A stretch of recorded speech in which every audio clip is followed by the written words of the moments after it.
fans watching around the world. Ladies and gentlemen, let's get ready to rumble!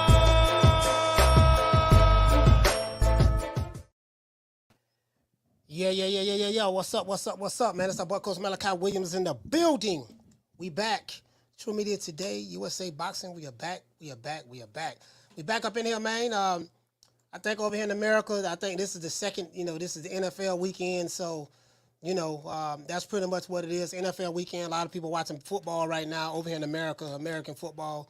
You get what I'm saying? So I used to watch like football, basketball all the time, but I kind of, you know what I mean? I kind of sit back and kind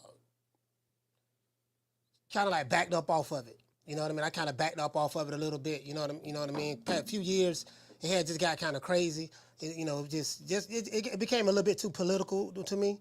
And when I watch sports, I don't want to hear nothing about no damn politics. Nigga, just, you know what I mean? I don't want to hear nothing about none of that shit about politics and all that stuff there. So I just stopped watching it. So I haven't watched really football in years, and really don't care to watch it, to be honest with you. I'm not emotionally invested in it anymore. But anyways, so I found out some news as it relates to what's going on with this Shakur Stevenson and Frank Martin situation.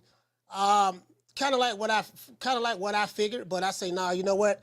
Everybody always blames this guy, you know what I mean, for when stuff don't happen, and they want to praise him for things when stuff do happen, even if he has nothing, even if he had nothing to do with it. You get what I'm saying? So, but anyways, Frank Martin, Shakur Stevenson. I got really excited about this fight when it first was announced. I was like, yeah, man, this gonna be a good one, because I've been hearing a whole lot of hype about Frank Martin. They say he's really that guy. They say, Frank Martin is he's a slick black fighter, and then he got the hype of being, that's Errol Spence's fighter right there, Frank Martin. And so he started getting the hype. He started getting the hype from the usual suspects. The pro PBC, pro Al Haymon, pro the same crowd, right? So I said, okay, cool. Starting to get the same, same hype from the same group of people. And that's what I'm saying. Like, you pretty much know who's who based on who they affiliate themselves with, especially online. That's how it is online. You know what I mean? So, got excited about it. Okay, two slick black fighters fighting each other. We're going to see what's up. Both of them in their primes, it seems. Both of them in their Amazon Prime, it seems. So, yeah, we're going to get it in. I got excited about it. Okay, shout out to Jackie Hernandez. Shout out to Jamie Rivera. I got excited about it. I'm like, okay, cool, man. We gonna get another fight cracking like him before the year over with.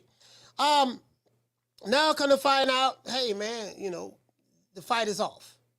So I'm gonna read some stuff to you guys. I'll let you guys determine what you want to believe, because we can only go by what's been released to us.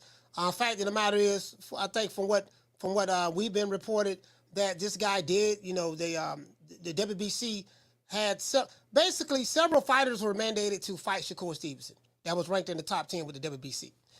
And those fighters turned it down.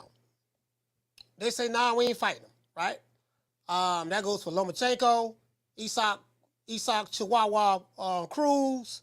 Those are the guys, that could have fought. Now, the thing with Lomachenko, he could have fought Devin Haney, and if he beat him, he could become, not Devin Haney, he could have fought Shakur, and if he beat him, he could become the WBC lightweight champion of the world, because the WBC title is vacant.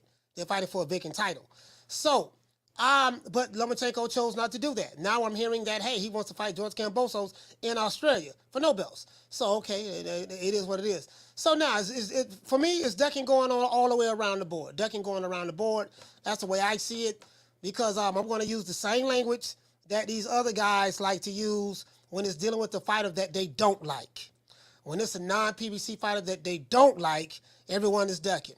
When it's a PBC fighter that they do like, he's making smart business moves. He ain't ducking, he ain't this and he's that. No. I'm going to use their talking points to prove a point. That nigga ducking. True. The same people who will say, well, Crawford ducked Spence. And, he went for the Avenesian. And there was a plethora of evidence out there that just showed, hey, listen, man, him and Spence fight wasn't going to happen in 2022. It's going to happen in 2023. Well, no, nigga, take 90-10, 60-40, 70-30, 80-20. Take whatever we give you. Take that. Had Crawford listened to these YouTube accountants and managers and promoters when they got paid the money that he made. I heard him and Errol Spence as making anywhere up to $25 million, $20 to $25 million. So, but if you were to listen to these managers online who don't hate him and still hate him to this day, the pay would have been shorter than the midget on his knees, right? So now this Frank Martin shit, no.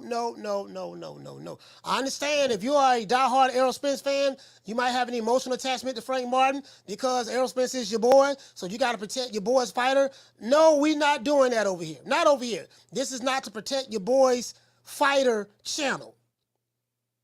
Gonna keep that same energy. And as a matter of fact, let me read this. Let me read my opening statement. And once I read the opening statement, we're going to get into the show. I will be dropping the phone lines too.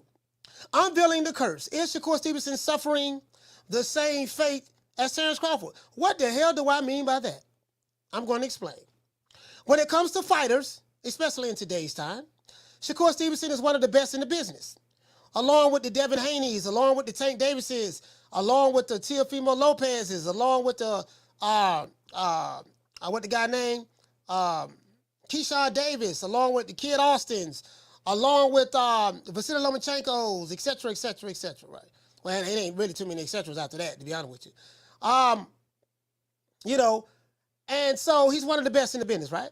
And his skill set has been recognized by his peers. The only problem with that is this. When you are a once-in-a-generational talent, certain fighters will avoid you. Matchmakers, promoters, and managers won't be too anxious to put their fighters in the ring with you, especially if you are on what they like to call the wrong side of the street. True. Shakur Stevenson finds himself in a rare company when it comes to being avoided.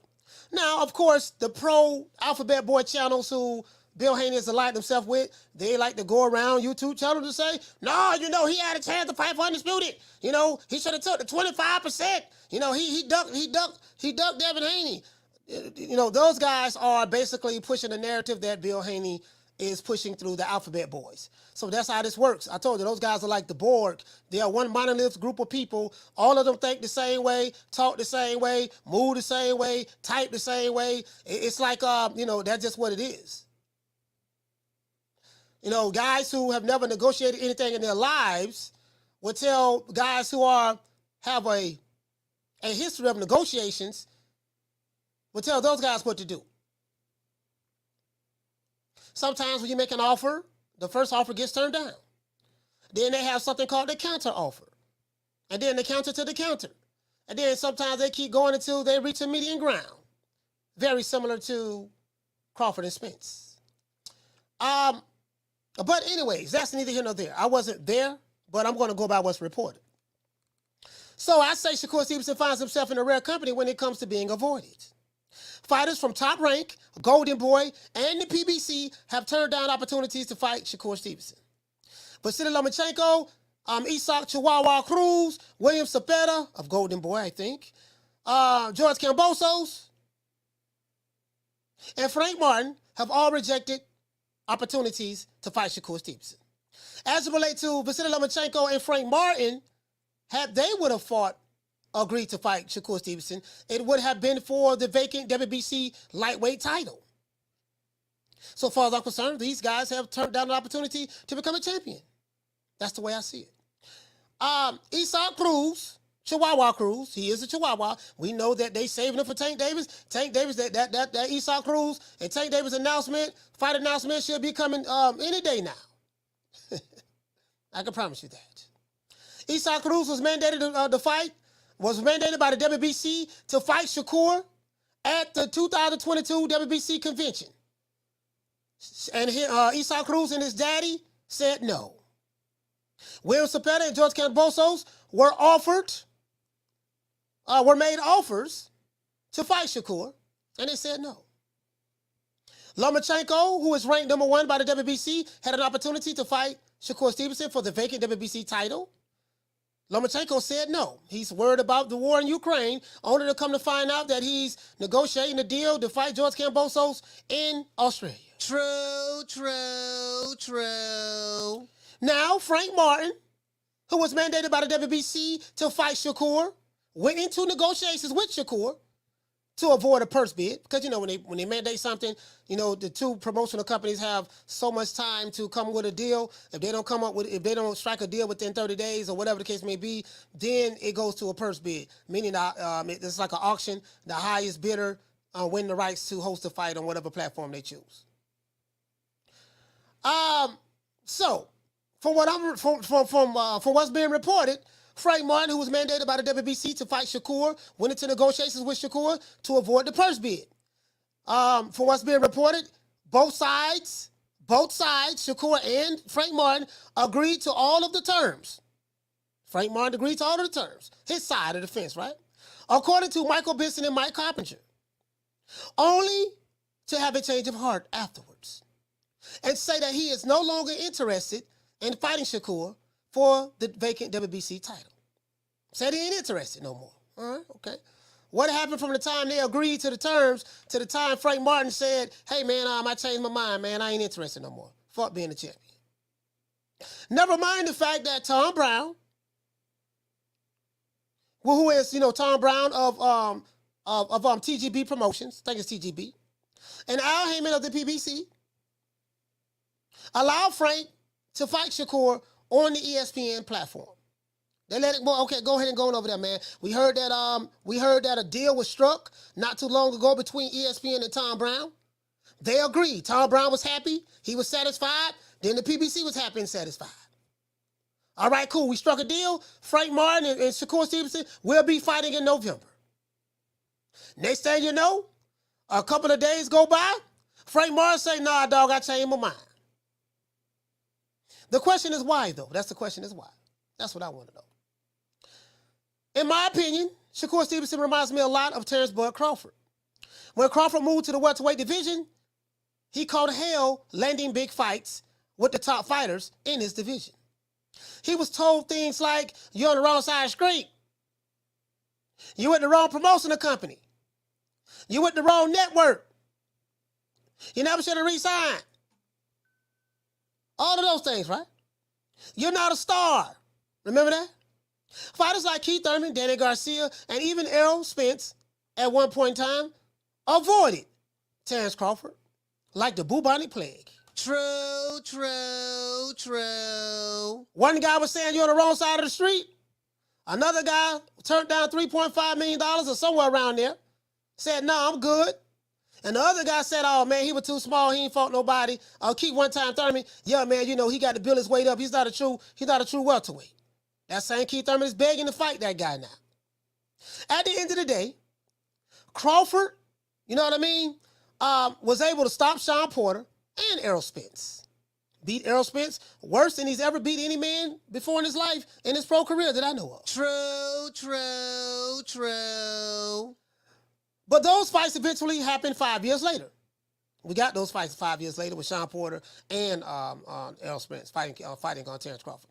Sometimes when you are a fighter that is so good, certain fighters will avoid you. And in today's time, certain fighters' fan bases will punish you for being ducked by their favorite fighters. What do I mean by that? Some of these fan bases online, if it's a fighter that they love, he can do no wrong. If their fighter openly ducks someone, they'll sit back and run cover for him. Well, he really ducked. You know what it was to see. But now, wait a minute. That ain't what you said when it was a fighter that you didn't like. Oh, but that's different. I don't like him. So when it's a fighter that you do like, you have a double standard. That's exactly what I'm talking about. I got double standards. True, true, true. As I said before, Shakur Stevenson, in my eyes, is suffering from the Terence Crawford curse.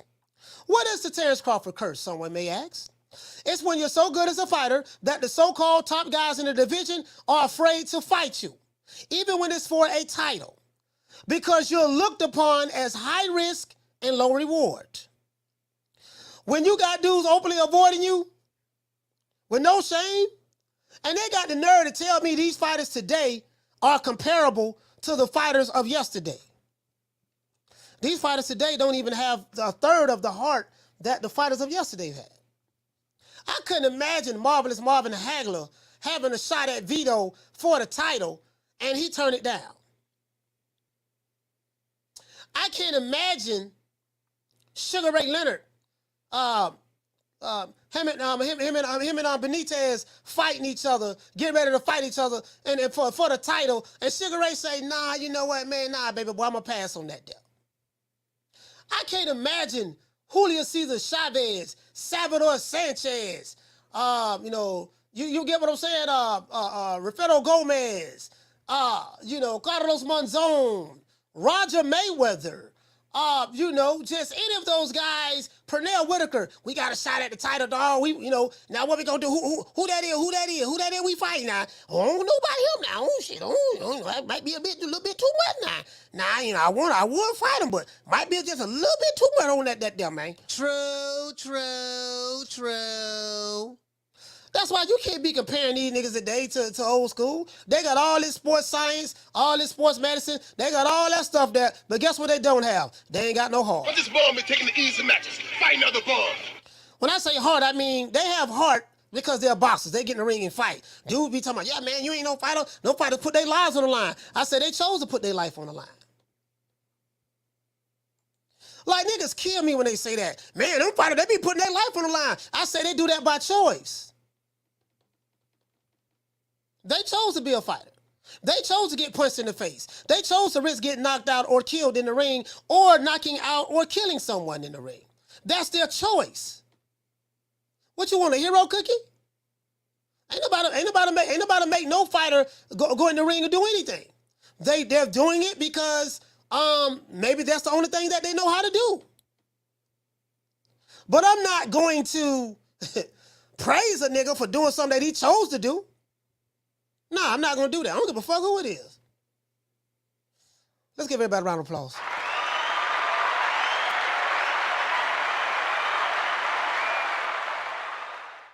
Anyways, that's more than one way to skin a cat. But before we get into the show, today is Sunday. Since everybody praise and worship this guy so much, then I like to call him the Invisible Man. My boss, who paid me on the back end, and my check say Al Haymon on the low, quote unquote, just keep that between us. Don't tell nobody. Mr. Al Haymon. Well, I guess I gotta be like everybody else and sing Al Haymon. I can quit my job now, baby. 6 figures, baby. You feel me? But a name. Do you have a name? Oh, nah, I ain't got no name, Name them names, man. They know who they is. Name them names, please. The names need to be named. They know who they is. The Mexican monster. So, I just want to throw that out there. Just want to throw that out there. You know what I mean? It is what it is. Just want to throw that out there. You got to, even on a Sunday, the day is Sunday, you got to say all praises due to the Most High, the Most Exalted. Today is Sunday. A lot of people are going to, Sunday worship. If you are Jewish, you probably practice the Jewish religion. You probably at the synagogue. If you a Muslim, you know what I mean. You might have went to the mosque. Friday's Jumu'ah, so Friday they go to mosque on Fridays. Jumu'ah, stuff like that. You're a Christian. You're probably in the church right now, whether it's Baptist or Pentecostal or whatever denomination of the Christian religion you practice. And then you said your prayers to your deity. But on YouTube, from what I learned on YouTube boxing, you have guys. Their deity is Al Haymon. True.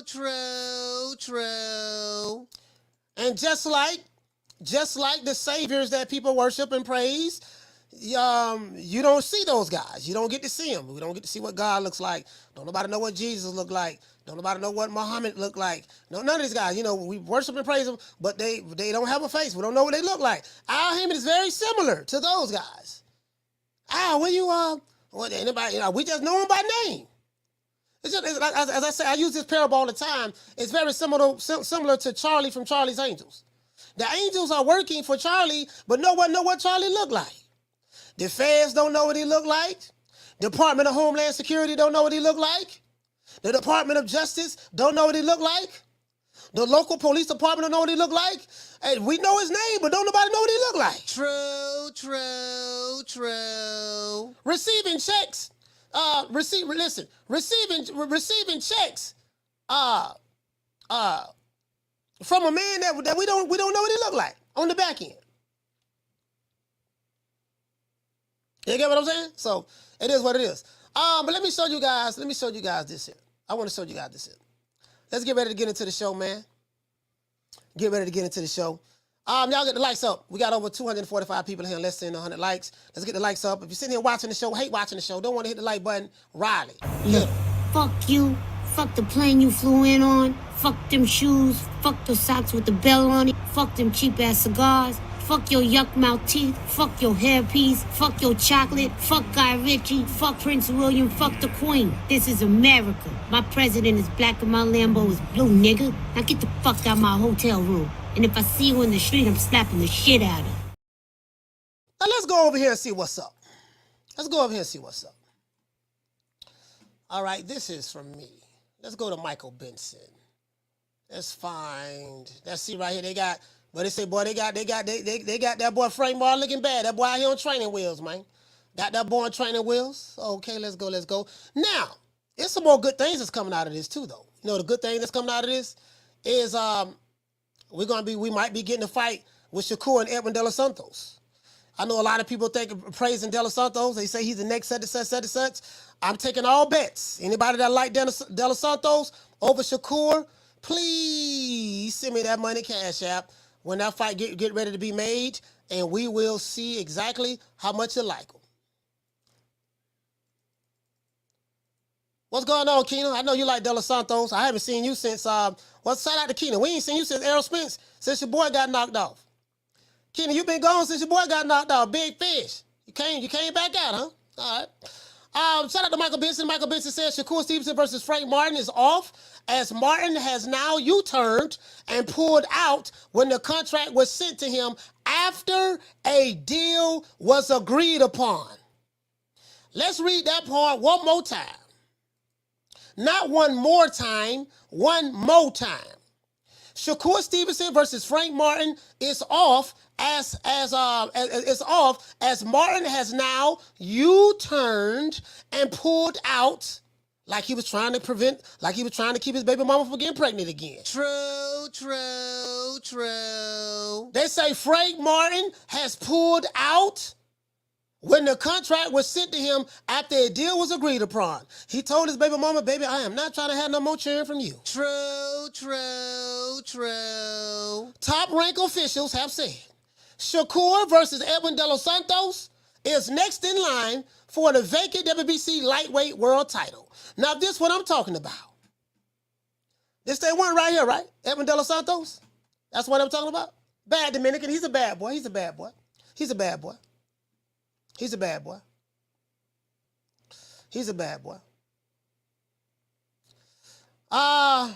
what it is. Yeah, he's a bad boy. I just want to know what you like him for. When this fight get made, anybody that don't like Shakur Stevenson, please do not be shy. Send that money my way. We'll make the bet, lock in, put the bread up first, and that's how we'll do it. True. Let's go over here, though. So that's Michael Benson right there, right? Let's go over here. Say Frank Martin did a full 180. Boy, the people. God damn, the people are vicious. The people ain't even playing. All right, that's off. All right. So now some people think that, hey man, maybe he had a good reason to pull out. Maybe he had a Tank Davis fight up. This is what Shakur says. Michael Benson, Shakur Stevenson responds to claims that Frank Martin pulled out of their fight because he's going to face Gervonta Davis instead. I can damn near assure you that Tank ain't gonna be fighting no Frank Martin. True. Esau Cruz, the Chihuahua Cruz, is next in line. Black versus Mexican. That's what we're gonna get, right? Shakur Stevenson replies by saying media is sick. They make up rumors just to protect certain fighters' image. What y'all even talking about? That man ain't pull out to fight nobody else. Like I said before, that's what Shakur is saying. Have anybody heard anything from Frank Martin? This is Two-Tone Superstar, he's talking about this. He's saying it's musty energy as well. He's saying it's musty energy. Let's see what we got. This is me replying. I don't want to hear shit about no goddamn Frank Martin. This right here, Mike Carpenter said the Shakur Stevenson Frank Martin fight for the vacant WBC lightweight title planned for November the 16th in Las Vegas is off. Sources told ESPN. This comes days after WBC purse bid was canceled after the organization was notified by both sides. Was they notified just by Bob Arum? No. Who were they notified by, Coach? Both sides. Was they notified by just PBC? No. Who was they notified by, Coach? Both sides. So both sides mean Top Rank, who represents Shakur, PBC, Man Down Promotions, Tom Brown, which represents Frank Martin. It said both sides agreed. Both sides were notified that a deal was reached. The organization was notified by both sides. So if there wasn't an agreement, why would both sides reach out to the WBC and let them know that a deal had been reached? Someone explain that to me. It say Top Rank sent the contract over to Martin's side, and the following day was told that he was no longer interested in the fight. Interesting. Slick black fighter. True. Okay. Both sides. Have anybody heard? So we gotta give Frank Martin time to reply. This sounds kind of Darkwing Duckish. Launchpad Duck, Scrooge McDuck, Huey Louie Dewey, Duck. You get what I'm saying? This sounds kind of, I'm just saying to me, because if it's a fighter that you don't like that did the exact same thing, guess what? We know what y'all will be saying, especially if you pro PBC. We know what you'll be saying. We know this for a fact. So we're going to keep that same energy over here. Just, I get it. I know Frank Martin is your boy. That's the big fish. It's his fighter. And, they can't do any wrong in your eyes. And fighters who are non-affiliated with those guys, they can't do no right in your eyes. I get it. But I want to look at this and call it right down the middle. Now, for what I've learned that a little birdie pretty much told me that I learned that Frank Martin was told, and I don't want to throw anybody under the bus. I don't want to throw anybody under the bus. But I was told that Mr. Al Haymon told, I gotta get them on the show I got to get them on record, but told that, hey man, look, we ain't gonna take that fight. We're going in a different direction. Because Shakur Stevenson is supposed to be a free agent a year from now, next year. So the lesson that I'm heard from what I was told that's being taught here to Shakur Stevenson is if you want to fight any fighter from the PBC, you're going to have to leave Top Rank and come on over here to make that fight on our platform. That's funny, right? That's funny. This is what I was told this morning. Dead ass serious. Dead ass. What's funny is, okay, if that was the case, because that was my question. If that's the case, why even reach out to the WBC and tell the WBC that you and Top Rank have come to an agreement? So I don't want to, that doesn't make any sense to me. Why even reach out to the sanctioning body and say we have come to an agreement only to turn around and tell the fighter, look here, baby boy, we're going to go on out there and turn this fight down. We don't want it. You got to go in a different direction. That doesn't make sense to me. So those are the questions that I have. Fact of the matter is this. Frank Martin, you're your own boss. We just saw a boss in Errol the True Spence go against Al Haymon's orders, wishes, advice, go against his advice because Al Haymon do not own fighters. He is advisor to fighters. The fighters are their own boss, and they have the right to veto anything Al Haymon says because at the end of the day, Al Haymon works for you. So, we just saw a fight with Errol Spence, which I'm pretty sure that he regrets right now, and his team definitely regrets it because Errol Spence messed up the bag of their plans. But we just saw a fighter with Errol Spence get a new management team, even though he's still advised by Al Haymon, and then take matters into his own hands and negotiate a fight with Terence Crawford with Showtime. And that's how that fight got made. Was it 60-40? Was it 70-30, 80-20, 90-10, 95-5? Hog head cheese sandwich, pork chop bone with some hot sauce, collard greens with some fat back in it. Wasn't none of those offers. It was a real, he said, look here, man, I tell you what, man, you're going to get 8 figures. I'm going to get 8 figures, man. We're going to be, 50-50 everything, man. We even going to flip a coin to see who come out first, man. Who come out first, man. We're going to flip a coin, all that there. While these niggas still online, still talking about YouTube politics, Spence went ahead and made his own fight happen with Crawford. Got the brakes beat off of him. Got thoroughly destroyed. And he's running it back to get thoroughly destroyed again. And makes sense to run it back because that's the biggest money fight that you can make right now. Outside of landing a Canelo. But your stock went down from that, right? So, I say all that to say this. We just seen a fighter make his own fight. So Frank Martin, with his promoter, man down promotes Errol Spence, he could, hey, look here, man, I know what Al may be advising me to do, according to this source. And I'm going to have him on the show tomorrow. I want to take this fight anyway. This is a shot to me to becoming the WBC champion. And if I become the champion, I can get paid more money. Because fighters who are champions get paid more money than fighters who are non-champions. Unless you're like a cash cow or big fighter like a Canelo or something of that sort, that's different. Or a Joshua or even a Tank Davis. Tank Davis ain't got no belt, but he still demanding big money. But outside of those guys, the other fighters, like the regular fighters, you can get paid more money with the belt versus without a belt.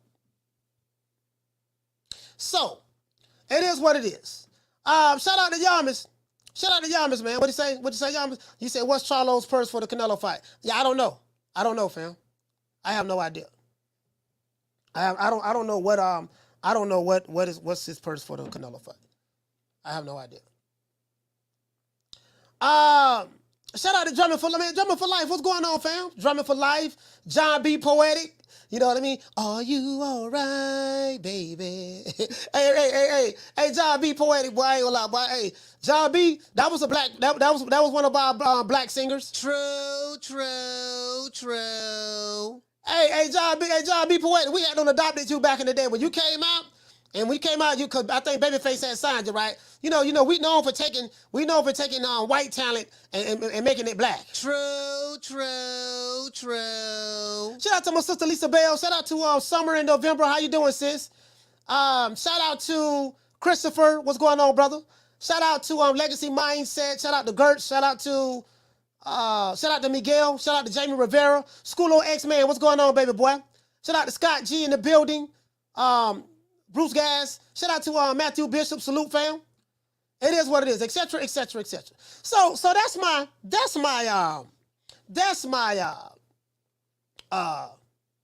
question. So far as I'm concerned, the nigga ducked. Far as I'm concerned, he ducked. That's how I see it. He ducked. I don't care what nobody say. The man ducked.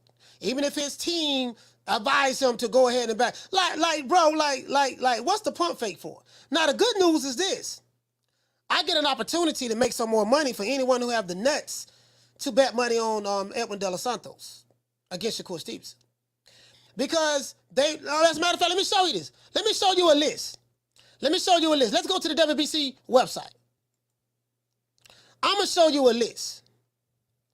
I'm looking to entice Keena. Keena, please bring that cheese over here, sir. Please, Keena. Please, sir. Let's see. What we got? I'm gonna pull up. This what I'm doing. I'm pulling up the. Damn, what the fuck? All right, there we go. Why is it doing that? Okay. I'm pulling up the. Hold on, guys. I'm trying to pull up the. Oh, there we go. I'm trying to pull up the rankings of the WBC. I want to show you guys something. Ratings. Let's go to lightweight. I want to show you guys something. Let's go to the lightweight rankings. Ratings, right? Here we go, right here. Let me show you guys this.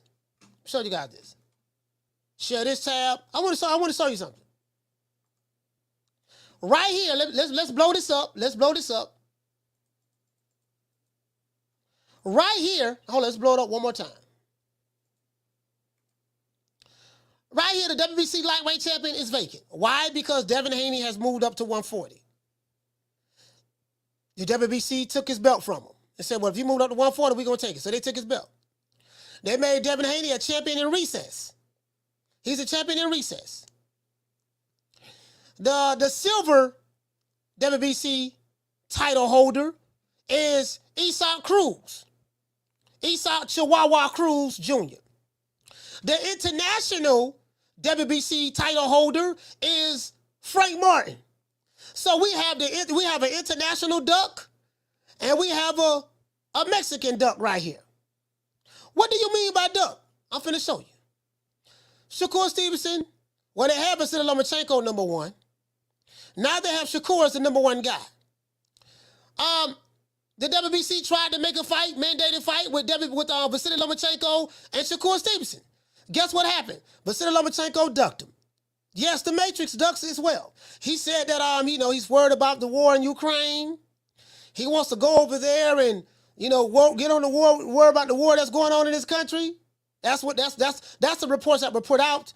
Only to come to find out that he was in deep negotiations with George Kambosos to fight this man in Australia. True. The first duck was Cruz. Last year at the WBC convention, they called this dude the Mexican Mike Tyson. And they said he was a pit bull. Only to come to find out, he was a Chihuahua and Maltese mix. True. He was a Chihuahua mixed with poodle. He was mandated to fight Shakur Stevenson, but it wasn't for a belt. It was to become next in line to fight for the title. He said no. Him and his daddy. Next was Vasily Lomachenko. He said no. A couple of offers, according to Shakur. I don't know how true this is. One I think has some validity because George Kambosos came out on Twitter and he said no. He said maybe next time, but I'm not looking to fight you right now. George Kambosos put out a post on that on Twitter. So George Kambosos wasn't mandated, but he was offered. He said no. William Zepeda was also offered something. Not him personally, I don't think. I think Golden Boy.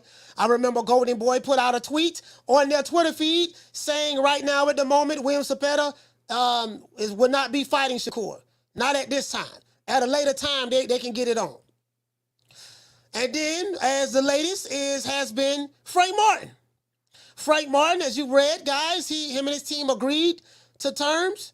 They got in contact, meaning they actively reached out.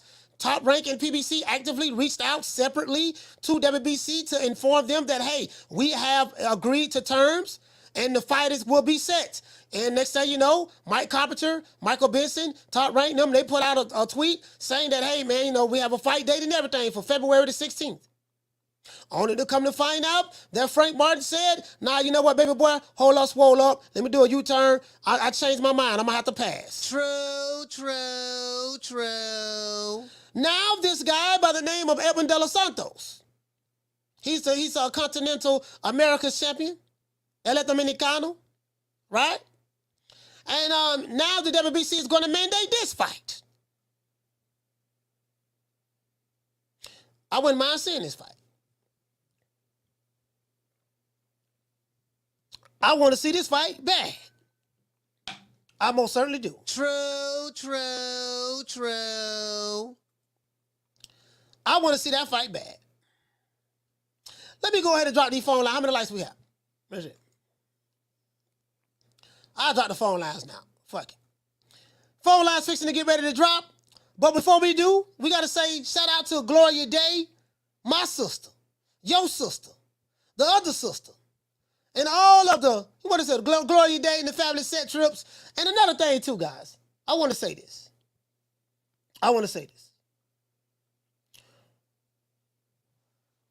The politics of boxing is real. That's why I don't get involved in trying to be fans of promotional companies. And what I notice about social media, you know, some people, you know, people talk like they have stock in the company. All I give a fuck about is the fights. And what I won't do is allow people who use double standards to get away with using a double standard. Gonna keep that same energy. When it's a fighter that you don't like and he moving what you feel to be as funny, you come out and say it. If it's a fighter that you do like and he moving funny, you go to jumping in the way, catching bullets with your teeth for him. Nah, it don't work that way. Gloria Day and the Set Trips. These niggas don't play, these niggas don't play. We don't play. You ain't heard, they be tripping. We be tripping. So they swerving on. We swerve on. No faking and no snitching. And repping hard for the set. Oh, mamas, it ain't no lie. Because niggas gonna bust. Niggas gonna bust. So we gonna see what's up with Evan De Los Santos. Hopefully we can get that fight. I think that's an in-house fight. I think that's Evan De Los Santos. Is Evan De Los Santos, is he with the PBC or Top Rank? Is he with the PBC or Top Rank? I don't know which promotional company he's with, to be honest with you. I don't. But is he with the PBC or Top Rank? Oh, he a PBC fighter? Okay. He PBC. Good. Now let's see who pump faking. Evan De Los Santos, that's the other PBC fighter.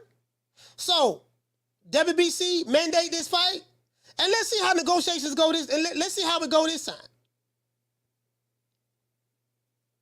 I want to see that fight.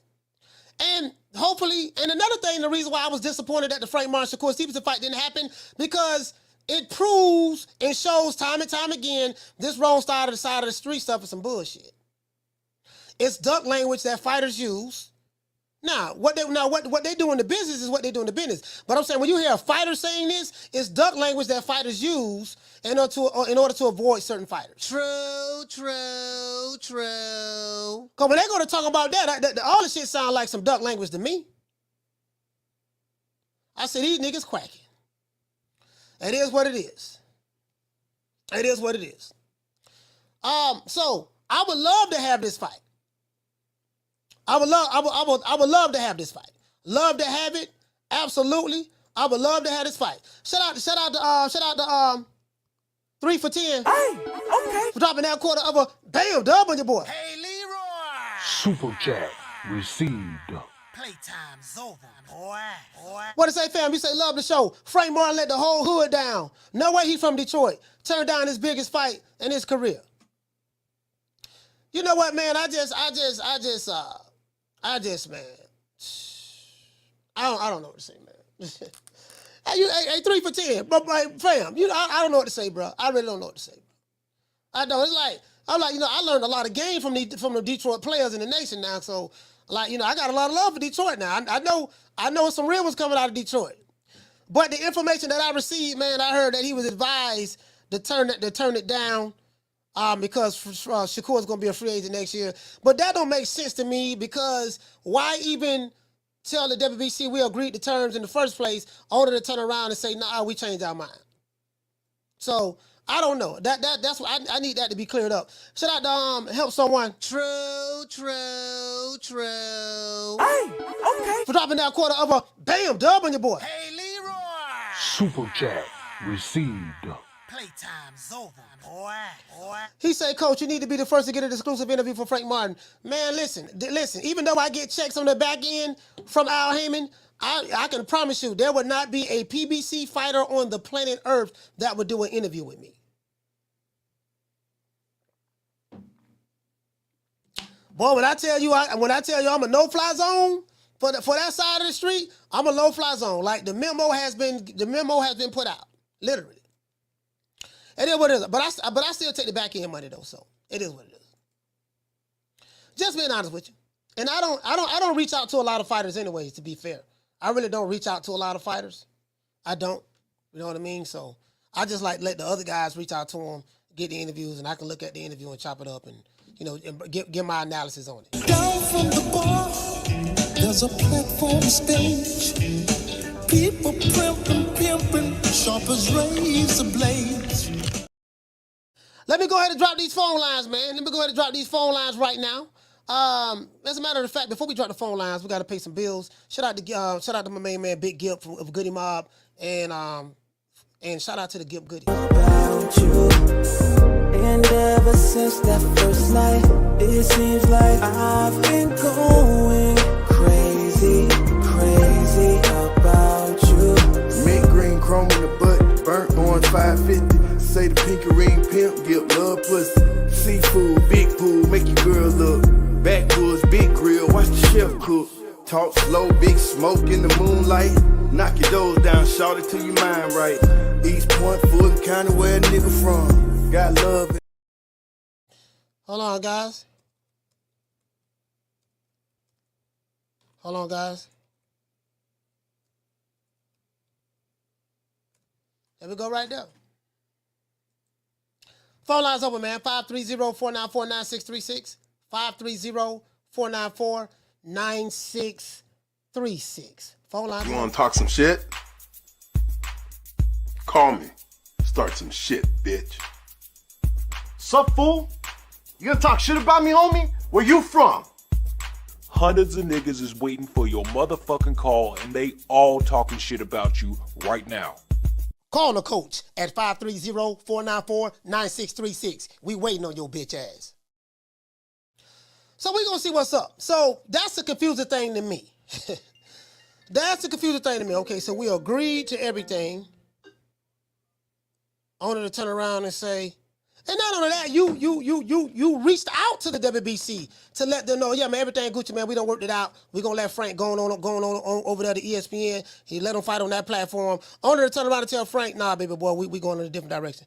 Carlo, what's your name? Where you calling from? Jamie from New York. Jamie from New York, talk to me, fam. Coach, that's the problem with boxing today. Okay, it's all about ducking. You understand what I'm saying, Coach?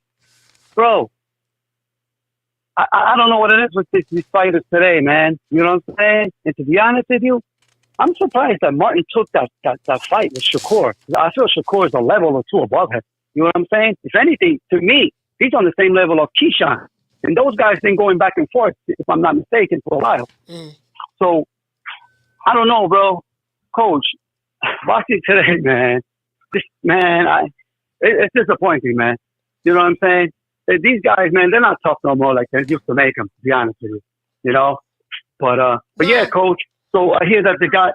Go ahead, Coach. No, I'm saying no, they're not. It's you know, they have the sports science and stuff like that, but now this shit just a bunch of diva shit and you know, diva, yeah, a bunch of diva shit going on right now. Yeah, but Coach, I hear that over there in the UFC over there, they don't allow you to duck. I feel boxing should be run like that.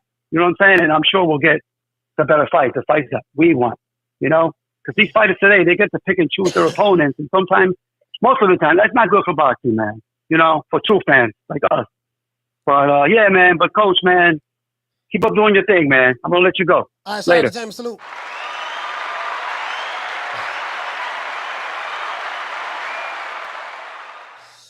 Hold on, what you said, Keenan? Keenan say he said we'll see if Shakur actually make the fight. Well, it takes two sides to make a fight. So I want you to take that into consideration. I know you don't like Shakur, that's fine, but you one of the guys that like to move the goalposts as well, right? So it takes two sides to make a fight. This is an opportunity because Shakur made the last fight with Frank Martin, and Frank Martin pulled out.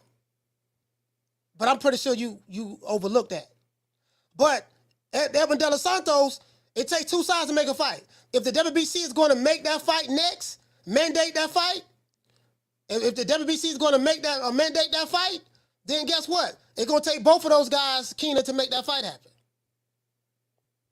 I'm praying like hell that fight happen. I swear to God, I'm praying like hell that fight happen. And again, I don't mind taking your money. Whatever you want to bet. Now, I don't want to bet anything light. So if we bet, Keenan, it got to be $100 or more. It has to be worth my time. $100 or more, and we make that bet. I hope like hell. Send me your cash app. I'm praying to the heavens above that fight happens. And of course, I'm taking all bets. I promise you that. Caller, what's your name? Where you calling from? Martin from Oakland. Martin from Oakland, talk to me, fam. Yeah, Coach. UFC is the worst example of how to run a sport, especially if you're a minority. Fucking, because the brothers get no love from Dana White. And especially over there, they make you fight short notice fights. The heavyweight champ, the guy that's fighting Tyson Fury, he had to fight his last fight with a torn meniscus in his knee. They make you fight hurt. And then they want to complain when, people use insider information to get people. That's what UFC's in trouble right now. I mean, they do individuals dirty. They underpay you, they force you to take short notice fights, and if you refuse to fight a guy because they get on the back. They'll literally shelf you. Boxing don't do that. That's why it kills me when casual. They do that in boxing. They do that in boxing. Yeah, but not to that extent, Coach. You got a Muslim brother that he literally has fought 7 guys ranked in the top 15 in his weight class, but they're giving the title shot to this white boy that hasn't fought in 2 years, and the only guy that he fought in the top 15 was the 15th ranked fighter with 4 consecutive losses. That's the kind of fair play you get out of the UFC. So despite all the setbacks and drawbacks that boxing has, I'll take boxing over the way UFC does things any day. What does that have to do with Shakur Stevenson and Frank Martin? It has everything to do with someone like Jamie complaining about, well, if the boxing was ran like the UFC, this wouldn't be happening. If boxing was ran like the UFC, everybody'd be fighting for $300K. There'd be no $1 million offers. Frank Martin ain't got no excuses. Pitbull wasn't offered $1 million. Pitbull wasn't offered the world title. That's the life-changing payday. And for him to turn it down, that's definitely for sure.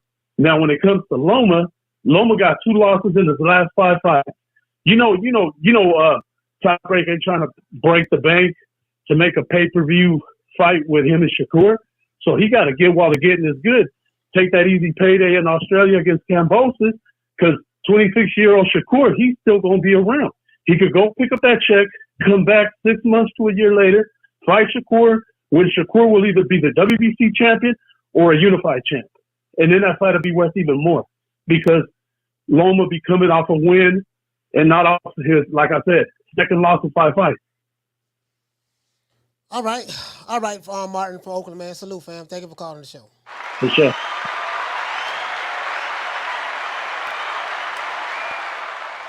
Yeah, I didn't know. I know Frank. I know Martin don't really care too much for the UFC.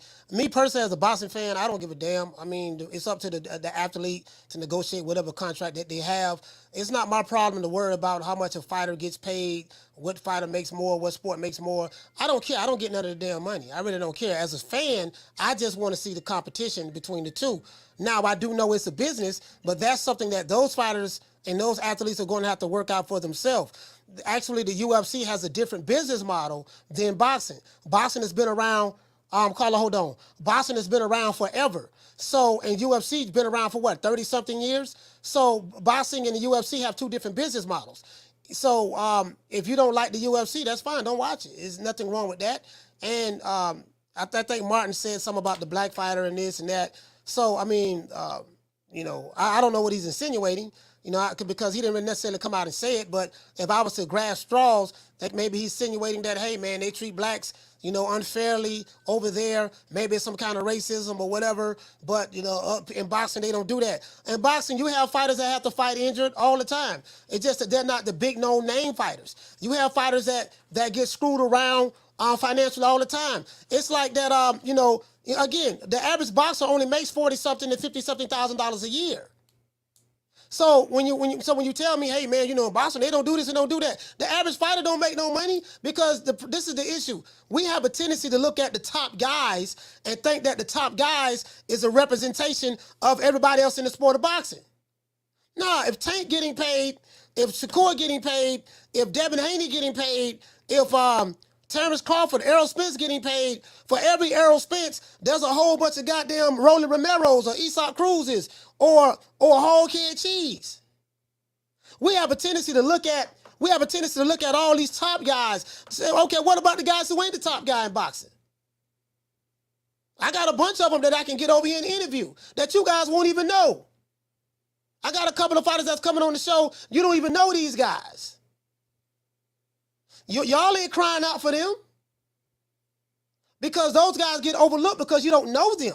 You know Tank, you know Spence, you know the Charlos, you know those top guys, but those guys wouldn't even represent the entire sport. You get what I'm saying? So, you know, that's just what it is. They got two different business models. And if a fighter has a strong enough fan base like a Tank Davis, and those fans are going to demand to see him regardless of who he fights, then that's going to determine how that fighter gets paid as well. Is there a demand for that fighter? What type of fan base he have? But as it relates to the business model, UFC, they got two different business models, man. Carla, what's your name? You call it from? This Harvey from St. Louis, brother. Harvey from St. Louis. Talk to me, fam. Hey, man. I understand the politics with in everything that goes around that we all involved in. But it's getting a little ridiculous now where these guys, they want to call themselves being the best, but afraid of losing they owe, trying to stay plus and zero for however long and then do all this dodging and weaving, and instead of just going after, you have more respect if you fight the best or who's considered the best, and you go in there with the best, win, lose, or draw. They want to see a good fight. Whether you lose it or not, if you gave it your effort and the guy, they show respect to one another, they go back and do it again. Tommy Hearns, when he first lost to Sugar Ray Leonard, he wasn't considered a loser after that. Look at his record. Look what he's done in the sport, the history of it, the different divisions, the different championships that this man had.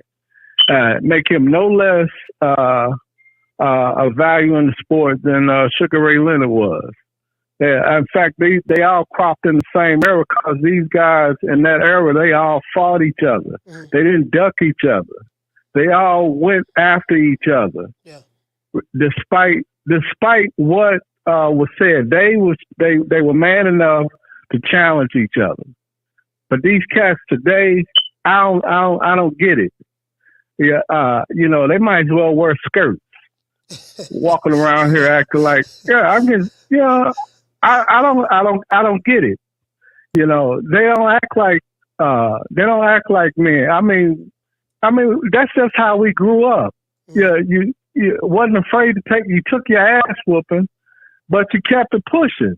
It didn't linger on forever. But this crap here, you ain't getting your career started good, and you got a chance to. I mean, you got a belt that's open right now. You got a chance to take that belt, and you duck it. Don't nobody want the belt. Nah. Don't nobody. Listen, that's the thing that get me. Don't nobody want the belt. There's a vacant WBC title. Don't nobody want the belt. Yeah, that is crazy. I mean, give me a belt, you know, and then let's see what I could do from there. At least give me a shot. If the shot is there, take it. I don't get it. I want to see the Shakur Edmund De Los Santos fight bad. I really want to see this fight. They say that so basically this is what they did. So basically what the WBC did, Harvey, they moved down the line. Okay, this was the rank. I think Edmund De Los Santos is ranked number 5, and it's ranked number 5 in the WBC. 4 of those guys said no, they don't want to fight. I think either 3. Shakur ranked number 1. The title is vacant. 3 of those guys under Shakur say, "No, that's okay. We don't want to fight you." 3 or 4, right? Is he boogeyman number 2? So now, Edmund De Los Santos is the guy. It's the guy next, right? Mm-hmm. So let's hope we get that. Let's get that fight, because it takes 2 to make the fight. Yes, it does. It takes 2 to make the fight. Yes, it does. So we'll see what's up. Yeah, that's all we can do. I mean, I ain't never seen boxing like this long for the fights to come together. I never seen this. Mm. Man, I was looking forward to that little fight. I thought this dude was about something, but he might as well put his high heels on and go out on a date. All right, man. Change careers.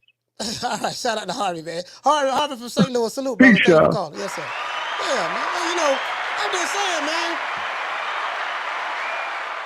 Bro, like this reminds me so much of Crawford. Because when he came to the welterweight division, it was a whole bunch of, bro, like this dude listen, dudes openly said, "Nah, you're on the wrong side of the street. We ain't fighting you." And then they picked on him for not landing the big fights, knowing that the big fighters was with one company. Carla, hold on. Knowing that the big fighters were the so-called big fighters, because those fighters that was over there with the PBC, they weren't no big name fight. They really weren't no big fighters at all. They got the hype though. So they got the hype behind them. And we ain't gonna fight you, but then we gonna pick at you because you're fighting your options. Well, this is the only option I have. You know what I mean? Yeah, the nigga should have came inside with Death Row. Like, bro, if you are a fan of an artist, why does it matter to you which record label he with? He signed with Bad Boy. He signed with So Def. He's supposed to came and signed with Death Row. As a fan, why are you that emotionally invested in which record label the rapper signs with? If you're a fan of the rapper, why are you worried about which record label he signed with? Don't you want to see the 2 MCs go at it in battle? And then when your favorite rapper get knocked out, then you move on and go to coming over to conspiracy theories. Caller, what's your name? Where you calling from? Hey, Curtis from Long Beach. Curtis from Long Beach, talk to me. And you know what? I'm more so mad at the fans because this is a pattern from the PBC, and I pointed this out, a few weeks ago when I pointed out the similarities between Tank and Errol Spence of how they do the matchmaking. Mm. And one caller called in and he got on all them 2 different fighters and this and that, and it's like, I didn't say nothing about the way that they fight. I'm just pointing out the similarities in the way they pick these matches, the way they turn matches down. And the reason they can do this is because of fans like you who make it acceptable. Like, these dudes are supposed to be fighting each other. You know what I'm saying? Before all of this, dudes fought each other because the fans wasn't cool with people ducking. They talk crazy. They talk crazy to dudes in public. You know what I'm saying? But now y'all cool with him ducking. Oh man, he don't make enough money, so he don't need to fight him. You know what I'm saying? Hey, Curtis, these niggas go to negotiating for him. Like, now see what it is. See, now, hold on, Curtis, now. See, I know you, now, I would fight him now, but see, what we need to do, we got to work out some kind of, like, we need $2 million up front and another $35 million on the back end, because, see, we trying to get generational wealth. Like, these dudes just automatically go to negotiating on YouTube. I'm like, what the fuck, nigga, what is you talking about? Go ahead, Curtis. Yeah, it's like, just like I started paying attention to matchmaking, you know what I'm saying? Like when I started listening to Rick Glazer and, these other dudes, like I know Rick Glazer, he hates the PBC, but he makes some valid points. Yeah. He said, he said a long time ago. He admitted it. Yeah. He said a long time ago, but he pointed out something to me. He said a long time ago, he was like, man, Top Rank gonna put Crawford in there with anybody because they not afraid to see what Crawford can do. And then he pointed out, he said the PBC not gonna do that because they afraid to see that they fighters gonna lose. You know what I'm saying? And not be able to bounce back. They was like, Top Rank believe in Crawford, so that's why they gonna let him get in there with anybody. You know what I mean? But it's gonna take the other side to make the match. And look how it turned out. He's right. Like the PBC, they don't believe in their fighters like that. That's why Tank not fighting everybody. That's why Spence wasn't fighting everybody. That's why they're not going to the other side. And the same thing with Eddie Hearn. People talk shit about Eddie Hearn, but when it was time for fights to be made, like the Hooker and Ramirez fight, he let Hooker go over there and fight. Well, he made the fight so Ramirez can come over there. You know what I'm saying? So PBC is the only ones not making those fights. Like Wilder and Joshua should have been fought. You know what I mean? Well, see, but PBC don't believe in their guys like that. PBC has a different business model. Al Haymon is my boss. I get money on the back end, so it's very important that I explain. I'm representing Al Haymon right now, so please forgive me. But they have a different business model, and you got to look at it. If you the PBC, check this out. Every time your fighter fights a top ranked fighter, they get the brakes beat off of them. Top rank is like 22-5 against PBC fighters. So if I'm a guy who advises PBC fighters, and I have a bunch of guys that I advise, the last thing I want to do is have my fighter fight a top ranked fighter. Every time my fighter fight one of those guys, they beat the brakes off of us. Our record is that we have a dismal record when it comes to top rank. So now, this guy, Edwin De Los Santos, is supposed to be the next guy. He's supposed to be the Dominican killer that Shakur Stevenson is running from. He's terrified of. And all of these guys who say they're going to bet on him, I'm pretty sure they're not going to bet on him. But he's supposed to be the Dominican killer. So he's a PBC fighter. Let's see how that transpires. Because if you're Shakur Stevenson and, the WBC mandates a fight, Curtis, and it goes to get ready to go to a purse bid, but both sides, PBC, TGB, Tom Brown, both sides, Man Down Promotions, get in contact in Top Rank, get in contact with the WBC and say, hey, no need for the purse bid. PBC and Top Rank and PBC, we have come to an agreement. We are allowing our fighter, Frank Martin, to cross the street, go over there and fight on ESPN platform November the 16th, only to turn around the next day and say that Frank Martin had a change of heart, he changed his mind? Yeah. That don't make no sense. It don't. But even if they don't want to fight top-ranked fighters, there's other promotions that you can go make money with. You know what I'm saying? Frank Warren got fighters. Yeah. Eddie Hearn got fighters. They don't fight anybody. You know what I'm saying? So it's like, Shakur is going to get all the belts like Devin Haney did, or Shakur is going to be, considered the man, and then all of a sudden the belt's not going to matter again. It's going to be the same thing. Yeah, belts ain't going to matter. And don't nobody want to fight. Yeah. It's stupid. You know what I'm saying? So we never going to get these fights until, like, Spence and Crawford, where it's towards the end of the line, and it's like, it ain't nothing left. You know what I'm saying? Yeah. Again, I don't know to be honest with you, I don't even know if Tank is ever going to fight anybody. I don't really have too much faith in him because, unlike Spence, he's not even really saying these dudes' names. Spence would at least talk about Crawford. Tank though, he said flat out. He said flat out, like, I ain't asked for them dudes. You know what I'm saying? So I don't know why Tank fans be having so much faith in him saying that he can beat everybody because he don't even talk about these dudes. Hey, so man. Hey, what it is, man. Shout out to Curtis. Curtis. Salute, man. Yeah. Long Beach, stand up. Hey. My thing is, okay, man, I just want to see the fight. Edwin De Los Santos supposed to be this monster. Okay, fine. I'm betting against the monster. I am. I'm betting against the monster. Y'all know me. Y'all know me. I ain't really. Hold on, guys. We got over 400 people here. Hold on. We need 80 more likes. We need 80 more likes. Yeah, I'm me, man. I like anything a casual overly go for, I'm always gonna go the opposite. But I don't do bets like that. I like to bet because I know styles make fights. When I sit back and look at the styles, and I say, okay, and I look at their defense as well. Defensively, what did this guy do well that we can that can be exploited in matchups and stuff like that. That's where I'm at with it. I'm praying like hell this fight happen. Please let it happen.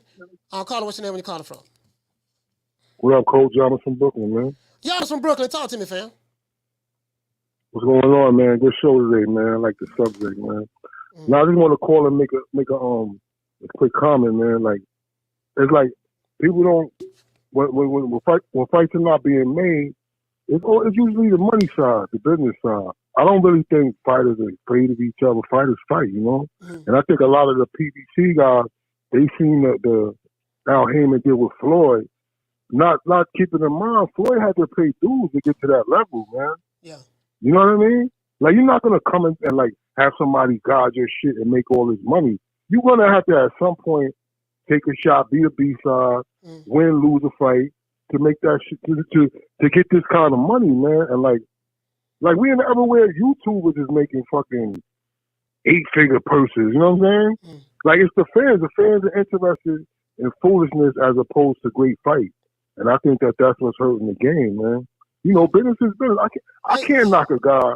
Let me ask you this. The issue that I have, brother, is this. I'm seeing that they say that both sides, the PBC and Top Rank, remember, this fight was supposed to go to a purse bid. The WBC canceled the purse bid because both sides contacted them and said that, hey, we came to an agreement.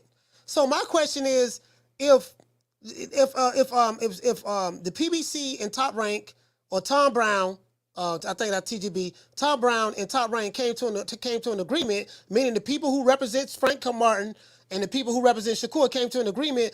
My thing is, if they came to an agreement to have a purse bid canceled, what happened? What changed between the agreement and Martin saying that he's no longer interested in fighting Shakur? I mean, it could have been a case where they felt like they could do something and make better money. I'm thinking.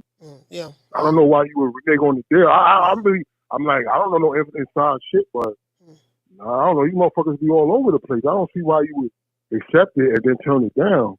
Yeah. Other than you see opportunity for some better money. And you know, like I want to say, it's a title, it's a title on the line. So, because you know, now one thing we do know, y'all, is a champion makes more money than a non-champion. I mean, of course, outside of a Canelo or a Tank, outside of those guys, those big super names, but outside of those guys, just the average fighter, you make more money with a belt versus without a belt.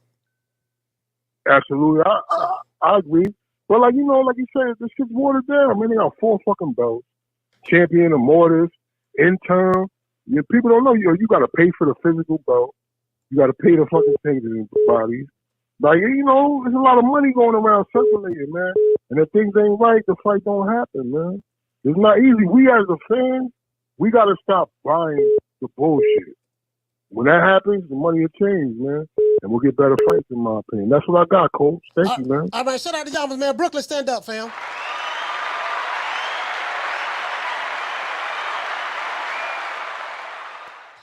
You know what I mean? Hold on, guys.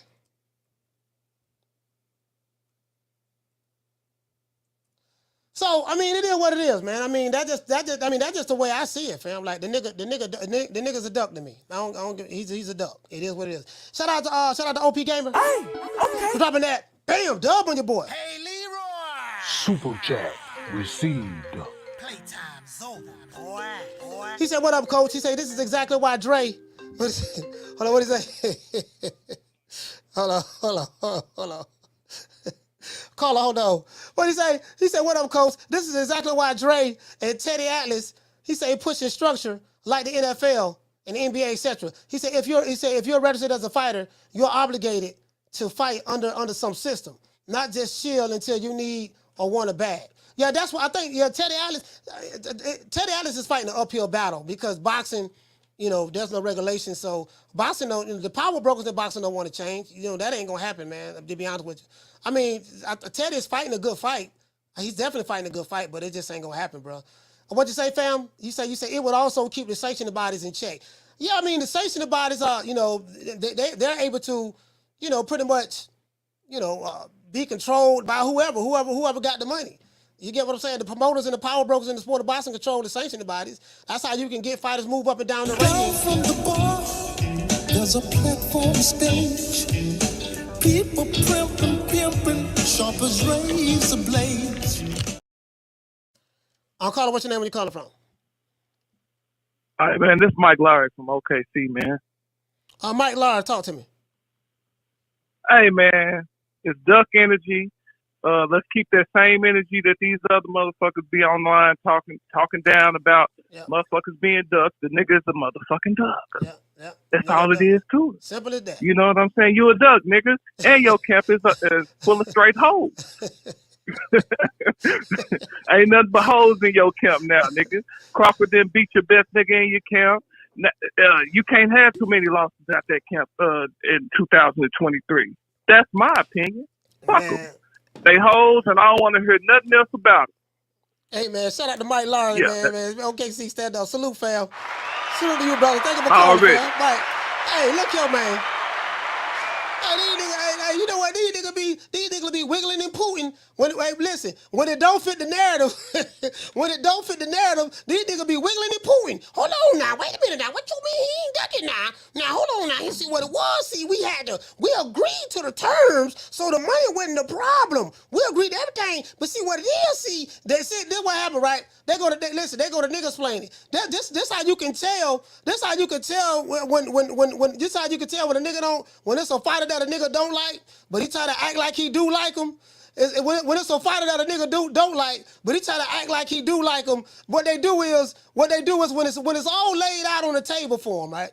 When it's all laid out on the table, when it's all laid out on the table for him, motherfucker go to niggas explaining. No, see, hold on now, hold on now. That's what happened now.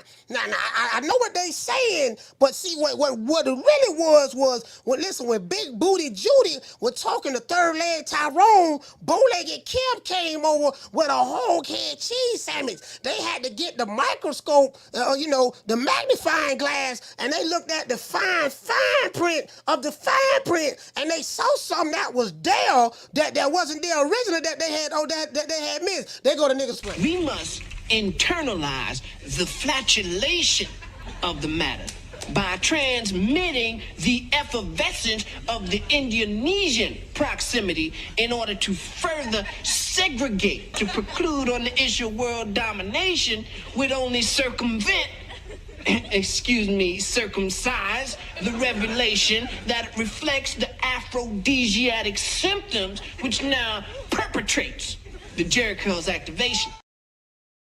Niggas go to perpetrating the Jerry Curls activation. I say, damn, bro, like, hold on now. And listen, and then when you just point out just inconsistencies of some of these guys, dude, you have been inconsistent when it comes to certain fighters and certain promotional companies. Sir, I'm just trying to show you the error of your ways. Wait a minute, I ain't being inconsistent now. Now what it is, what we got to do now, we got to talk to Pork Chop Willie, because Whole Head Cheese said that Chico Stick told him that Hobo Sam said that Shorty Big Nuts was on his way over here right now. Not right now, right now. But Shorty Big Nuts got in an argument with Chico Stick baby mama, and Whole Head Cheese sister came with Third Leg Tyrone's baby sister's cousin on his uncle's side, and that's what happened. I said, oh, this dude over here niggas explaining again, bro.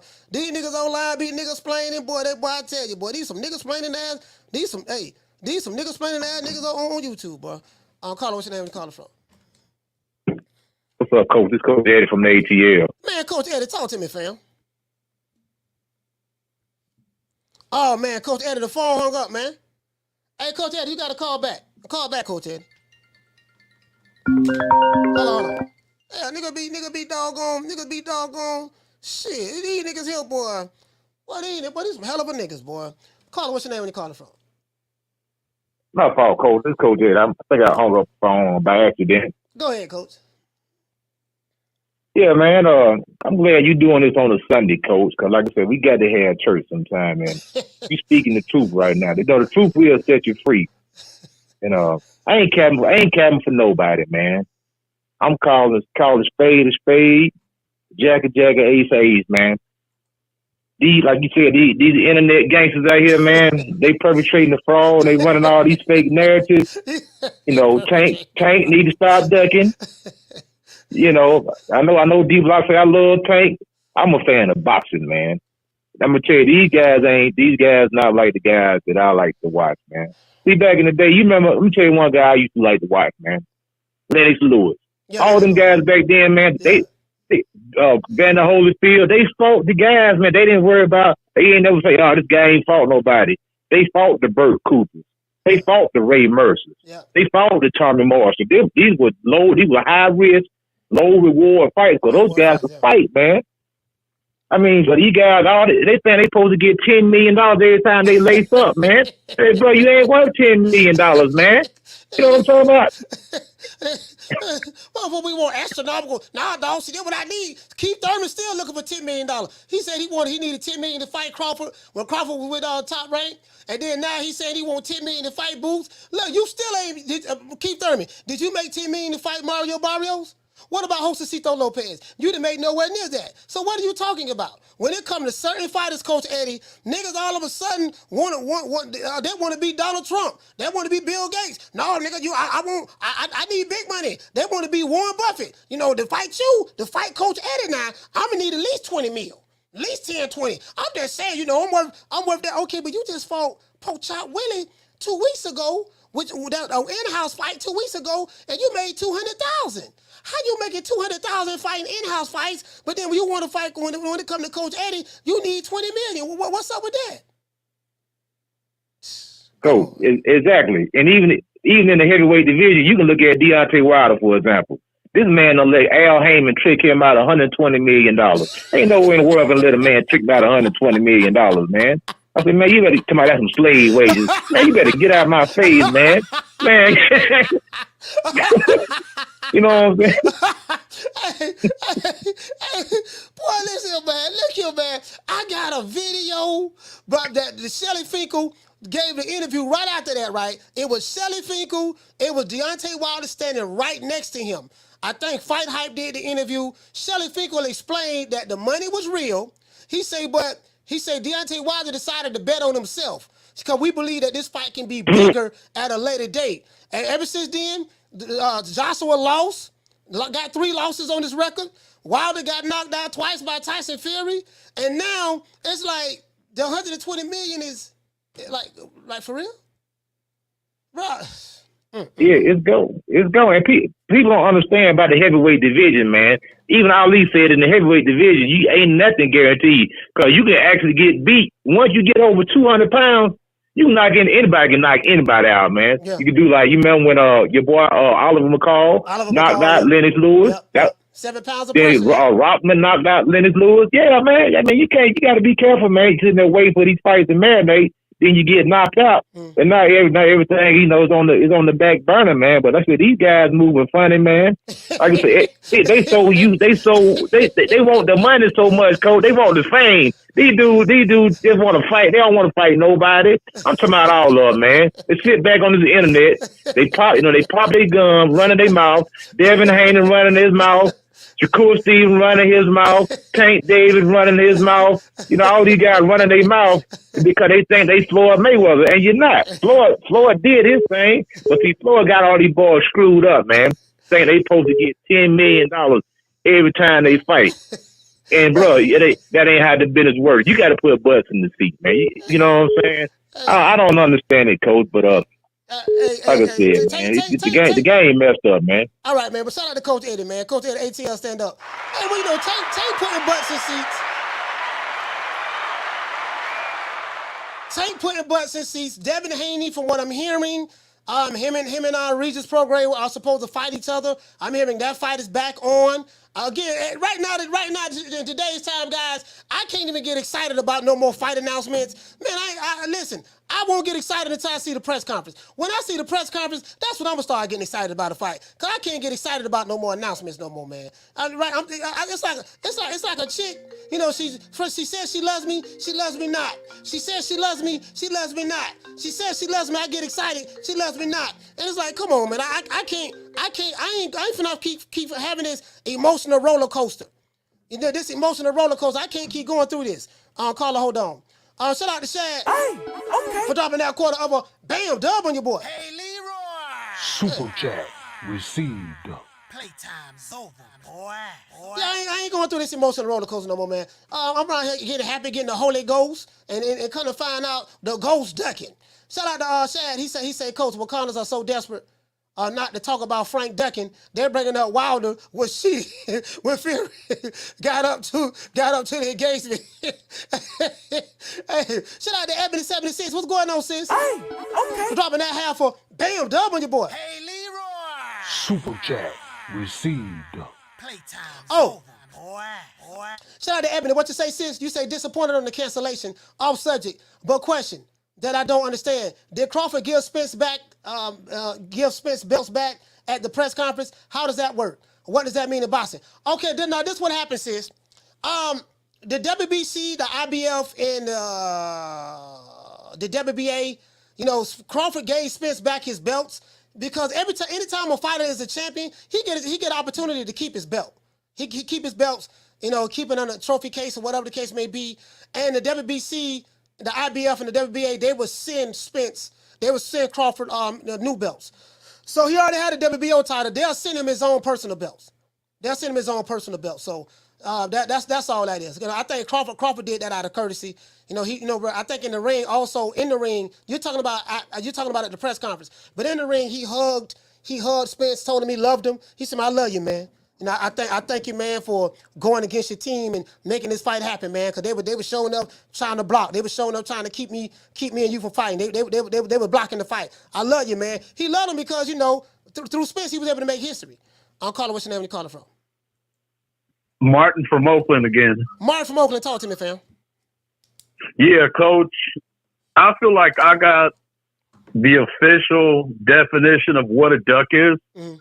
And to me, it's like this. If you pass up a chance to fight for a world title, to fight someone else for nothing, that's a duck. If you take less money to fight someone, that's a duck. When Loma fought Teofimo for unification, since technically it wasn't undisputed, that's not a duck. And that's what a lot of people need to get through their head. Right. You know, Haney taking less money to fight Regis versus defending undisputed against Shakur, to me, that's a duck. Unless he absolutely can't make 135, but to this point, he hasn't showed us that. Only fighter that done showed us that recently is Virgil Ortiz. That man over there killing himself to make 147. So until Haney shows us that he got them type of trouble, until he loses the belt on the scale because he comes in 1 pound over, he's ducking Shakur. And that's my definition of what a duck is. And if fighters don't meet that criteria, then they ain't ducking. So to me, Frank Martin, textbook duck, sir. Okay. All right, shout out to Martin, man. Listen, man, Martin from Oakland, man. Old Town stand up 2 times. Salute, brother. Hey, doggone, Devin Haney is fighting Regis Prograis. As a matter of fact, hold on, guys. There's a tweet on this. There's actually a tweet on this. Devin Haney is fighting Regis Prograis. Devin Haney was undisputed. He's not the undisputed lightweight champion anymore, but he's moved up to 140 because now he's going to fight Regis Prograis, which, in my opinion, Regis Prograis is not a walk in the park. But he's not a walk in the park for anybody. But some people may feel that Regis Prograis is a walk in the park. You know, we'll find out. We'll find out exactly what Devin Haney. He's saying. Let me see. What this brother said. Hold on. He said many speculate the trainer believe both Martin himself need more time. All right, so this guy right here, I'm looking at reading something on Twitter. This guy say many in the proximity to Frank Martin's camp have claimed, this is the sources, have claimed that he changed his mind about fighting Shakur Stevenson following the advice of trainer Derek James. So let me show you guys this. I don't know who this is. I don't know who this brother is right here. This guy is right here. I don't know, guys. So, but according to this guy right here, what's his guy name? Canelo Lesnar. His name is Canelo Lesnar. Okay, Canelo Lesnar. So he said he's a boxing expert historian. All right, boxing expert historian. Okay. This guy right here this is on Twitter. He said breaking. Many in the proximity to Frank Martin's camp have claimed that he has changed his mind about fighting Shakur Stevenson following the advice of trainer Derek James. He's like Derek James. He said reasons have not been disclosed, but many speculate the trainer believes both Martin and himself need more time. True. Oh, Lord have mercy. No, man, no. Say they so. Say they so. Sources. Now, this is sources now. This is sources. But let's go down the rabbit hole. Let's go down the yellow brick road right quick. Let's old mush mouth, huh? Now, you know what? This sound like something. Elena, I'm not going to lie, sis. Normally, I do not entertain such foolishness. But I will say this. Now, let's look at it. Let's look at it from an objective point of view. And in light of the recent criminal charges that are pending on Terence Crawford, in light of what we saw on July the 29th, when I told you guys, I say Terence Crawford gonna stop Errol Spence in 10. You guys, I say Errol Spence is nothing but a flat-footed come-forward fighter. You guys are gonna be very surprised at how easy Crawford make this fight look. And I was so convinced. I had people throwing money at me. They were calling me, "No, nigga, you know, Keener threw some money at me, threw a yard at me. I think somebody else threw 40 at me. Then somebody else threw 500 at me. Yeah, nigga, no, I don't know what you talking about. No, that coach, you don't know what you talking about." Then I had some more change out there at the barbershop with my homeboy Cleve. Yeah, nigga, I don't know what you talking about. Nigga was throwing money. And then next thing you know, Crawford did everything I said he was gonna do. You saw the flat-footed come forward guy, reaching with the backhand, keeping his head on the line. You saw all of that, right? So Mushmouth was witness to that massacre. He probably say, man, you know, the nigga be training with Terence Crawford, man. Nigga be training with Crawford, man. I don't know, man. Like, you ain't good. You bad fight, man. You know, you fighting now, man. I don't know, man. You ain't ready for him right now. Hold on. Man, you ain't ready for him right now, man. Day, man. Like, yeah, man. Nightmare, man. What happened on July 30th, man? Man, you going there and fighting that dude. That dude be training with Crawford, man. I don't know, man. You know, we just tell you change your mind. And next thing you know, the nigga changed his mind. True. Caller, what's your name? Where you calling from? This your boy Ray, man, from Dallas, Texas. Ray from Dallas. Talk to me, fam. Man, what's going on, man? You got me about to choke on a nigga food and shit, man. You know, on Sunday. That's why you be the type of nigga you can't eat around. You like my cousins and them. You can't eat around them niggas on Sunday or family reunions or Thanksgiving because you be sitting there clowning and be about to choke on the food and shit. But I'm gonna keep it quick for you, man. Coach Malachi, I'm not being biased or nothing, but I am a Shakur Stevenson fan. Will he suffer the same fate as Terence Crawford? Yes, sir. No, absolutely not. Matter of fact, I'm gonna tell you like this: at that division, to me, besides Devin Haney, he's the best. If he can get past Frank Martin, that's going to be his opening of the floodgate. Because I'm going to tell you something about Shakur Stevenson, okay? He has the best range in boxing right now, in my opinion. He hasn't quite mastered the mid-range, but for his age, he has exceptional range. And that's what sets him apart from a lot of guys. And on top of that, as soon as he gets a little bit more crisp on his defense, he's got a lot in his bag in order for him to be one of the most elite fighters ever.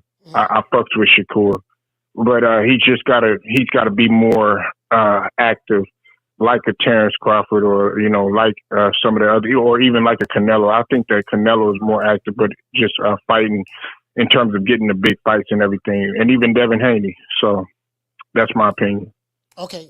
What advice could you give a fighter who, if you got fighters turning you down to fight you, how do you become active when you have fighters turning you down for fights? Well, my thing is this: there were a lot of people. If I could think of one person that was going through that sort of thing, where they were like, kind of turning away and wasn't fighting or anything, Devin Haney. Yeah. Devin Haney just Haney went through that as well. Haney went through that as well. Yeah. He took what was in front of him, and then they said, well, he hasn't fought Shakur, well, he hasn't fought Tank, and Well, they didn't want to fight that nigga, so shit, hell yeah, I'm gonna move up and I'm gonna go ahead and I'm gonna open the floodgate. They said the same shit about Canelo. They said the same shit about other guys or whatever. Look, you can't help what's in front of you, and he demolished it. And on top of that, they hated even more when he became undisputed. Yeah, So that's why I feel. For me, my bad. Go ahead. No, sorry about that, brother. For me, Ray, the thing that got me with Devin Haney was this: Devin Haney was hated by a lot of people, like Top Rank. Top Rank was blocking. I don't want to say blocking, but yeah, he couldn't get none of the top ranked fighters in or whatever because he's with the Zone. Bob Arum told him, "You're with the wrong promotional company, kid." So he's with the wrong promotional company. So literally, pretty much what. Devin Haney had to go through, and then he ended up becoming a WBC champion. But he had a lot of people out there that hated Devin Haney because they hated Bill Haney. They hated Bill Haney. So they took that hate out on Dev, said he's boring, he ain't fought nobody, this and that. And then the guy who they hated the most, which was Devin Haney, he became the undisputed lightweight champion of the world. And then once he won all of the belts, then that same group who hated Devin Haney said belts don't matter. They said belts don't matter. He ain't no draw. He can't sell. They just went to moving the goalposts more and more and more. Now that Haney is moved up to 140, Shakur Stevenson, I kind of see him going through that same shit. Like, you move to a new weight division, and that same group of people who hated Crawford now hates Devin Haney. And some of them hated Haney as well, but some of them like him now. But they hate Shakur. And it's the same thing. It's going to be, okay, well, you could have fought this dude. You could have signed with this company. You could have did this. You could have did that. It's the same argument all over again, for what I'm seeing. I'm going to let you wrap up, Ray. Okay. Two last points, man. Not too long. The first point is I said this to one of my friends. He didn't agree with me. Shakur Stevenson, and I know you probably going to think I'm capping when I say this. He reminds me of a shorter, younger version of Muhammad Ali when he was younger. And if you go back and you look at him and look how he fights a little bit, you'll understand what I'm saying. He's young, he's a pretty boy. He's got that mid range, which is a lot of fighters don't really have that much now.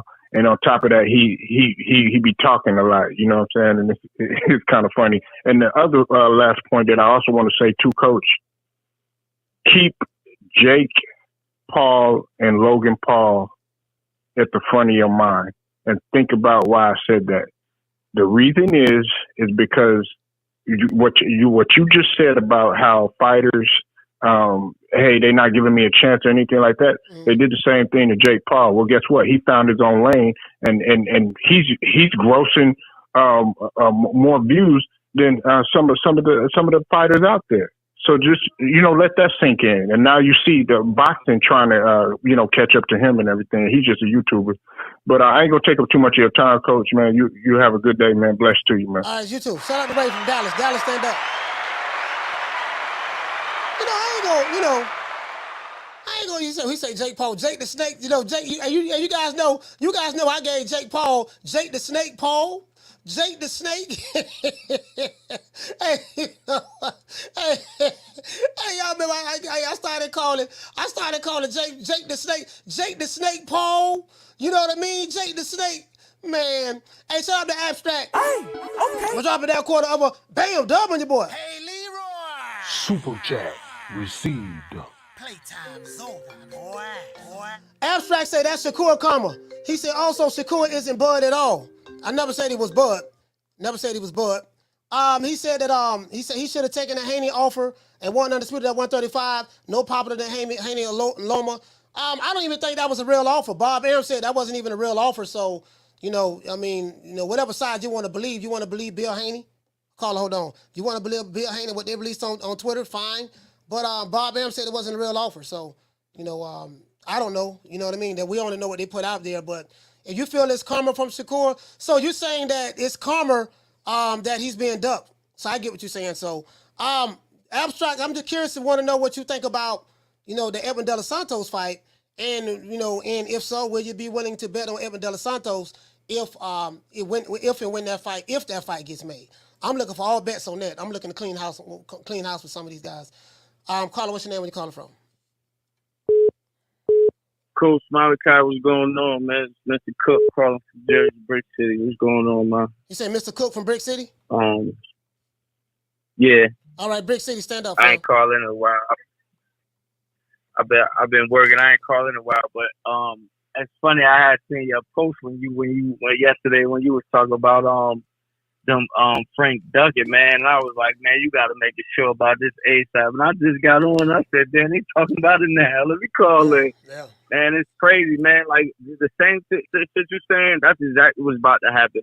It's about to be the Terence Crawford all over again, man. Yeah. It's kind of sad, right? Because if you remember, Frank Mine was just calling all them out. He was just saying, I'm ready for the tank. I'm like, damn, how you ready? Yeah. Then the Cavs would kill me. I'm up here on some of these boxing pages on Facebook, and they talking about something Shakur probably lowballed them. How he gonna lowball Frank Mine, yo? Bro, listen, hold on. Hold on. Let's stop right there. Lowball. Because some of these guys are remedial, so you gotta break it down to them. Yeah. So we're gonna get rid of the lowball theory. How can you lowball a guy when both sides agree to the terms?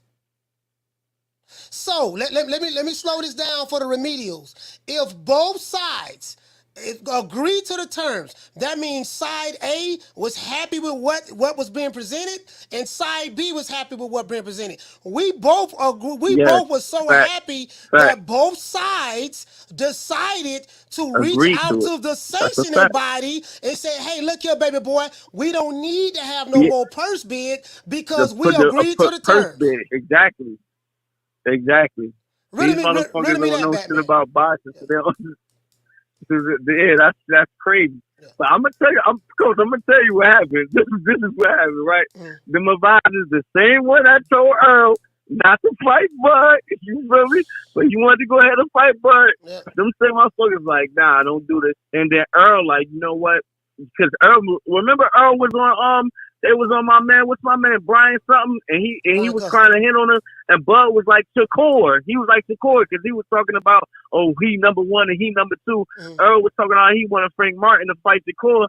Yeah, Earl done switched the memo like, nah, these motherfuckers is real. Get out of here. They want to make some money. That's, you know what? Like, and it's sad. It's sad because he not going to get no fight because these promoters not going to risk they fight again and when they can make real money. Look at all the money that Tank making right now with these exhibitions, basically. You think that they gonna put Tank in there with the core? No, he don't have to. Tank ain't don't have to fight nobody, no top guys. He don't have to. He has a fan base. Yeah, he has a fan base that's gonna support him regardless of who he fights. So he's the only fighter. Regardless, he's the only fighter that I see that can do that though. It ain't but a few can do it. So I heard you just ask my man. So you said, what do you tell a fighter like this that's going through that situation? This is what I'm thinking, right? Because remember at one point in time when Roy Jones was destroying everybody, so it's like he had to start going up. He says it's like, I don't know, Shakur may have to like go up or go down or play in between weight classes to get fights. Because what's going to happen if nobody going to fight him? You can't force a fight. That's what they be talking about. Duggan is like, no, nobody can't force nobody to fight. Well, the good news is this. We have a PBC fighter by the name of Edwin De Los Santos that is going to be mandated to fight Shakur. They're going to fight each other, hopefully. So I'm going to tell you what's going to happen. See, I know these guys very, very well. When this fight gets negotiated and announced, PBC again, right? Evan De Los Santos is going to say, okay, yeah, I'm going to fight him, this and that, yada, yada, yada, yada. We agree to terms. Meaning I agree with the money that's being offered. You know, I'm getting a career high paydays thus far, for like Frank Martin, and this guy agreed. And then what's going to happen is when the information comes out that the Evan De Los Santos side pulled out of the fight, turned it down, Shakur is going to be the one that get blamed. Do you want to know why? There's no reason to blame him, but because I don't like Shakur, I have to make it fit my narrative. Just like he's getting blamed, just like you have people blaming him for why Frank Martin pulled out. They won't say Frank Martin ducking. They won't say that at all. But they'll say something else. So I'm inclined to believe. I'm inclined to believe that Derrick James probably did talk to him, or somebody talked to Frank Martin and say, "Look here, baby boy, you saw when Spence did not listen to the Grand Wizard, the Grand Poobah Al Haymon, and, you know, he got his ass whooped by Terence Crawford. Now he's in the quagmire. He got to run it back to make the money that he wants. He gonna get stressed out again. Now you want to make a fight with Shakur. You called this name out, but we telling you ain't ready for this boy. This boy gonna put hands and foot on you. So what you gonna do now? We gonna put out a memo that you change your mind, okay? And I think that's what happened. Yeah, it's crazy. You know, they really, even though he Earl put in position for the rematch, right? Did you see the Fight Hype interview when they asked Floyd about the fight, and he threw that little shot? He said, fighters, I don't know. They always saying, if you're under the PBC and me and Al Haymon is together, you feel me? He threw that shot right at Earl because, notice Floyd never posted the fight. He never promoted the fight. He never even mentioned it on his Instagram or nothing. He did. And that's because Earl. Yeah, that's because Earl be saying like, man, I'm an Al. I don't gotta listen. You feel what I'm saying? And then he couldn't wait to do that shit. And then he gonna say, I'm not talking about Earl though, not Earl, but the other fighters. Like, who the fuck else be saying that other than Earl, boy? All right, hey, Mr. Cook from Brick City, salute, fam. Thank you for calling. Coach, I gonna hold you up there. All right. Hey, yeah, man, dog going on. They told that nigga, hey, look here, man. Hey, look here, man. Look, they probably told, hey, look here, man. You might look here, bro. I know you agree, but we ain't signed nothing yet. Hey, let's go ahead and let these people know, man. We ain't, we let them know we were just playing. We were pump faking. Call them. What's your name? Where you calling from? Hey, it's L, Kansas City. L from Kansas City. Talk to me, fam. Hey, so yeah, obviously it's a bad look for Frank Martin, but this reminds me of something similar. You remember when Al advised Peter Quillen not to fight I forgot who it was, but he gave up his title, his WBO title.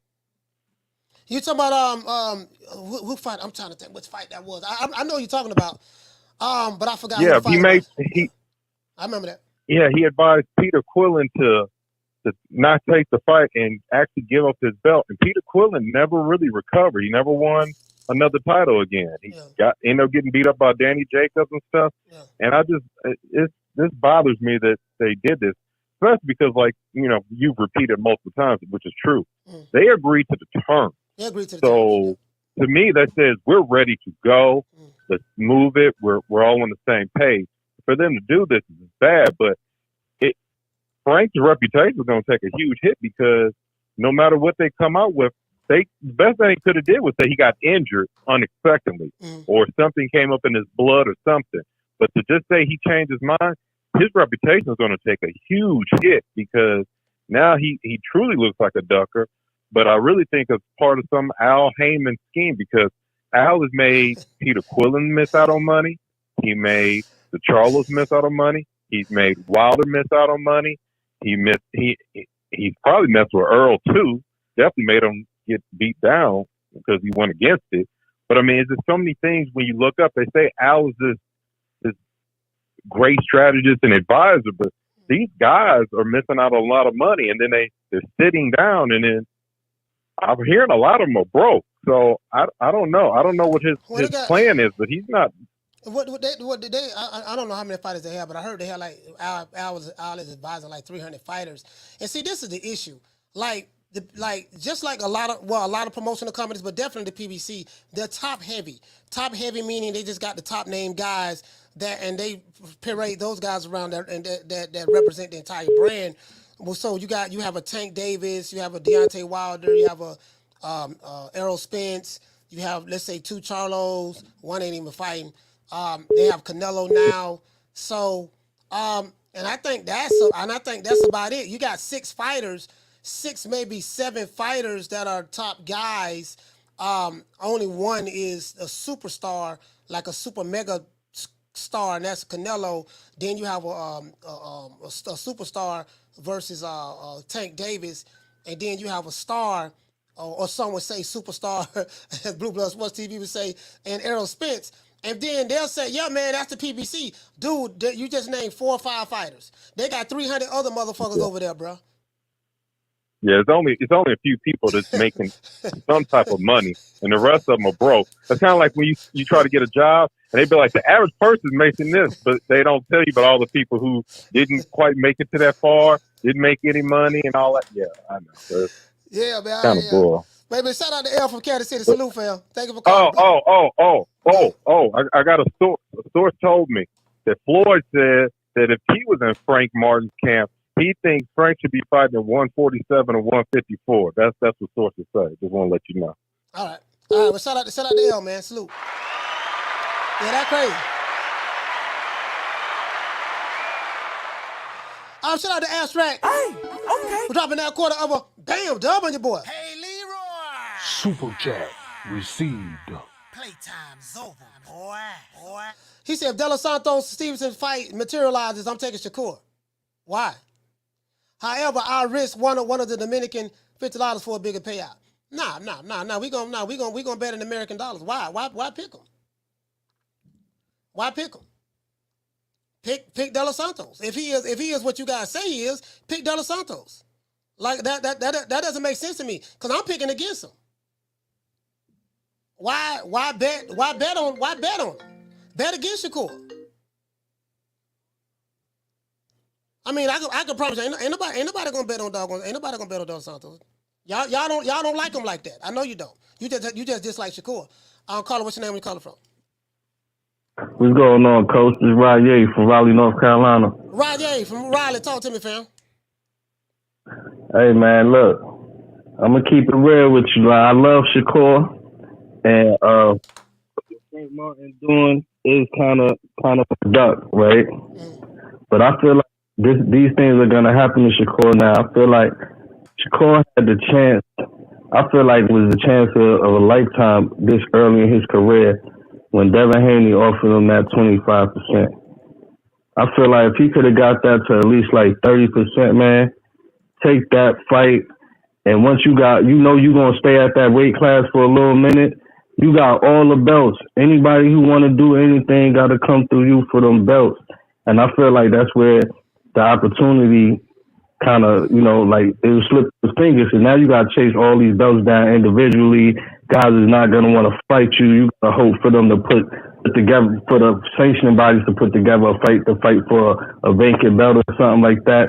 I felt like, man, you can chase the money later on. This early in your career, if you got an opportunity at all 4 belts, like how often do you get an opportunity to fight for all 4 belts in one fight? I just felt like he should have took that fight, man. And you got that fight with Devin Haney. You on the map now. You get them belts. You know you're going to be at that weight class for another 2-3 years. Everything go through. And I feel like he just fucked that. It was kind of like, I don't want to say like Boots, but they did try to contact Boots to fight Crawford. And, he said something about he wanted to be loyal to Showtime or some shit like that. And Espinoza said that they didn't need Prime whatever that is. BLK Prime or whatever to do the fight. So it's like you got to jump on them opportunities when they come, especially when you young and you know how the game is. Like, yo, you got to take them opportunities. And if you worried about money all the time, like it's a time to worry about money. Like in the position Crawford is, now he ain't worried about nothing but money. But nigga, he was about to take a 0 guarantee to fight Earl.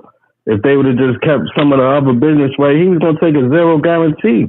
Like, you know what I'm saying? I mean, you chasing greatness, like you ain't letting this fight. Like, you feel me? Like, as long as the business is somewhat good, you take it. You know what I'm saying? Like Shakur, he gonna be ducked because he's big risk, no reward. You know what I'm saying? Like he don't got no belts. You know what I mean? You lose the division again. You got a little name, but you ain't did no pay-per-view numbers or nothing. So what's the reason for someone to want to fight you, really? You feel me? See, this is the thing. This is the thing with your argument, right? We're basing that 25% was offered to Shakur Stevenson off of Twitter. I think Devin Haney and Bill. I think Devin Haney put that out there, right? And I've never seen contracts negotiated in public over Twitter. So I find it very hard to believe that this was a real offer because I've never seen Devin Haney or any of the Haneys negotiate a deal on Twitter, say, well, we offered him this and he did that and yada, yada, yada, yada, yada. So we have Bill Haney in one hand saying one thing. And a lot of people say Bill Haney be capping all the time. You can't believe what Bill say. And then we have Bob Arum saying that wasn't even a real offer. That was just some Twitter stuff. So you have people who don't like Bob Arum. So we really don't know exactly what went on in that. Devin Haney was a free agent at the time. I'm hearing that he's fighting Regis Prograis. He may still be a free agent. I don't know. He's saying, well, we offered him 75-25 split. 75-25 split of what? I don't give a fuck if it's $5 million. Take it. But what I'm saying is of what? Because last time I checked, the Haneys don't pay for them, don't put the money up for their own fights. The networks do. So just like Showtime put up the money for the PBC fighters, ESPN put up the money. So my thing is, I agree with you as it relates to if there was an opportunity for you to become undisputed and you should have did what it take to take that fight. Very similar to what Devin Haney did when he fought George Kambosos, because Devin Haney was elevated to the WBC Super Champion, and he say, look, I take less in order to fight George Kambosos. I definitely get that. And if that was a real offer, I definitely agree with that. But my point is, what does that have to do with Frank Martin? Agreeing to the terms to fight this guy, and to become the WBC super lightweight champion, lightweight champion, and then now all of a sudden you say that you change your mind. Make that make sense to me. I'm not thinking up for that. I'm just saying might be a problem that Shakur is gonna have. Yeah, he's gonna absolutely. You know what I'm saying? Absolutely, he's gonna. Nobody's gonna. He's a dangerous fighter. Yeah, nobody's gonna be breaking their neck to get in the ring with him. So Evan De Los Santos is supposed to be this guy, PBC fighter. Now I'm gonna let you go. Now this is the thing I have to say. If a fight is made with PBC, I'm saying a fight that sticks. Press conference, they going through with it. No De Los Santos side coming back saying, I changed my mind, I don't want to fight you. If it's something that goes through, none of this ducking that Frank Martin did, if it's something that goes through, that tells you that fights between the two promotional companies can happen when they want it to happen. Yeah, so Andrade did the same thing too. That hurt him.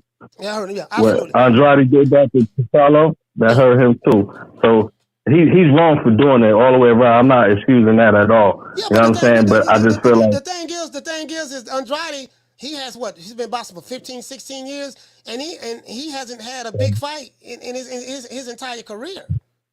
Like literally, so yeah, but he backed out that Charlo. Remember, he backed out that Charlo fight after he agreed to the term. Yeah, but this is he did the same thing. Yeah, but this is the thing though. That happened one time. So what you're telling me? Okay, put it this way. Let's say you're a convicted felon, right? A convicted felon makes a mistake 20 years ago, whatever. And 20 years later, this guy is still being punished for the exact same thing he did 20 years ago. So if you're telling me, that to me, that's the equivalent of what you're saying to me. You're saying because Demetrius Andrade pulled out of a fight because of his issues with Rock Nation or whatever, right when he agreed to the terms to fight Jamil Charlo, you're saying that, hey, the reason why he ain't got no more fights, I'm not saying that's what you're saying, but I just want to throw that out there. It's because of that one time you did that. So you're going to continue to punish this man for something that happened 20 years ago or 10 years ago or 7, 8 years ago. What does that have to do with today?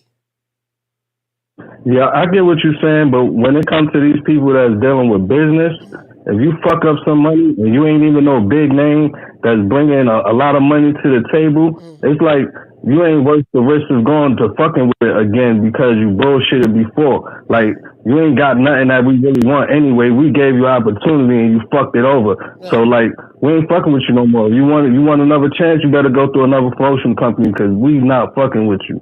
You get what I'm saying? Like, I'm not saying it's right, but you know, when it comes to business, they like if you ain't worth the money that you cost and shit, they cut your ass out. Yeah, for sure. Shout out to Raleigh, man. Raleigh, North Carolina. Salute. Let me get the super chats out the way. Shout out to Black Ice. Hey, okay. For dropping that quarter of a bam dub on your boy. Hey, Leroy. Super chat received. Playtime's over, boy. He said, damn, can Shakur get a fight? Damn. Man, Evan De Los Santos, like, this is the thing, right? See, I don't be impressed with these niggas. They have pretty names and this and that, yada, yada, yada, yada. A lot of these guys, they be hyped up from more than likely, I suspect, Evan De Los Santos is a good fighter. I seen him fight. But a lot of these guys are hyped up from the promotional companies. Then you got these certain fan bases of certain promotional companies. They be hyping these fighters up. And then as soon as they get in the ring and get their ass whooped, he ain't what they said he was. We just saw that with Errol Spence and Terence Crawford. They've been hyping this dude up for years. And then the guy, hold on. Then the guy who was too small, wrong side of the street, wrong promoter, not a star, can't sell pay-per-views, that guy, 60, 40, 70, 30, 80, 20, take whatever we give you. He ducking, he did see that. When the guy who was getting all of the hype from these niggas online and their advisory companies, the guy that was getting all the hype, when he get the brakes beat off of him, he get the snot knocked out of his nose. You see blood coming out of his eyeballs, blood coming out of both nostrils, blood coming out of his mouth, blood coming out of his ears. When that happens to him, they just, it couldn't find out this dude wasn't what they say he is. So when they be hyping these dudes up, please forgive me if I'm not getting the Holy Ghost because you naming Evan De Los Santos. Okay, we gonna find out what this nigga is when he fights Shakur. That's where I'm at. All that shit that he's some kind of killer or monster, I won't know if he'll kill or monster until he fights Shakur. If he fights Shakur, then that's gonna tell me everything I need to know. Salute, man. Down from the bar, there's a platform stage. People pimping, sharp as razor blades. Caller, what's your name? Where you calling from? What's up, Coach? There's M1 from the BX. M1 from the BX. Talk to me, fam. Yo, out of all these stories these people coming out with, the one that I believe is yesterday's price ain't today's price. So told them, yo, don't fight him. You see what he did to your boss. Yeah. Earl, and you gonna get the same whipping if you go against these dudes, because I don't watch film on these boxers. I don't know how they fight. So if you go in there, they're going to bust your ass. And another thing, I can't stand this shit about that he didn't take the offer from Devin. Like, and I heard you say it. What was it? What was it? 25%? 25% of what? You know what I'm saying? Yeah. Yeah, nobody know what the fuck is a 25%, and everybody's saying take it. So what? If it was $5, 5% of $5, like these fucking people are crazy, man.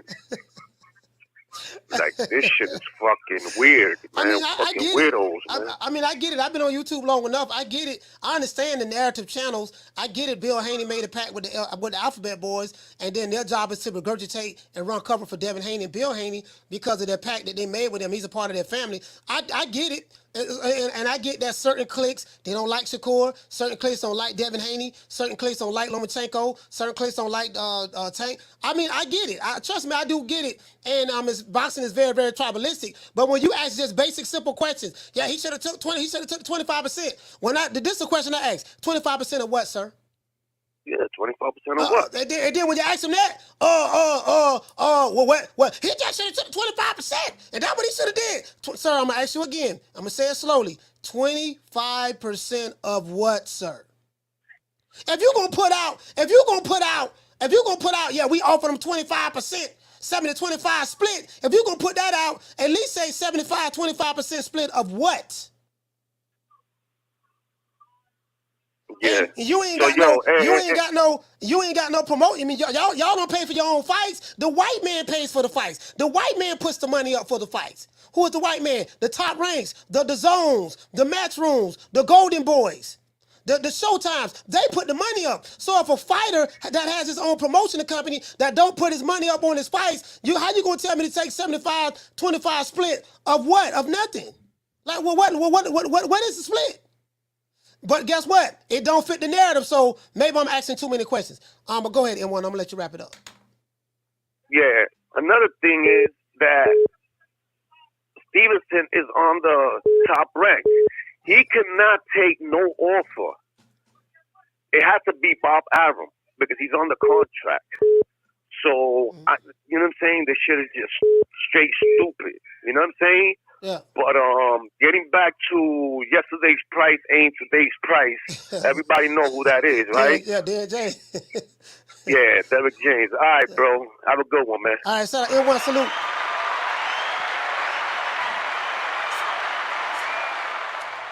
Shout out to Abstract. Hey, okay. Dropping that quarter of a damn dub on your boy. Hey, Leroy.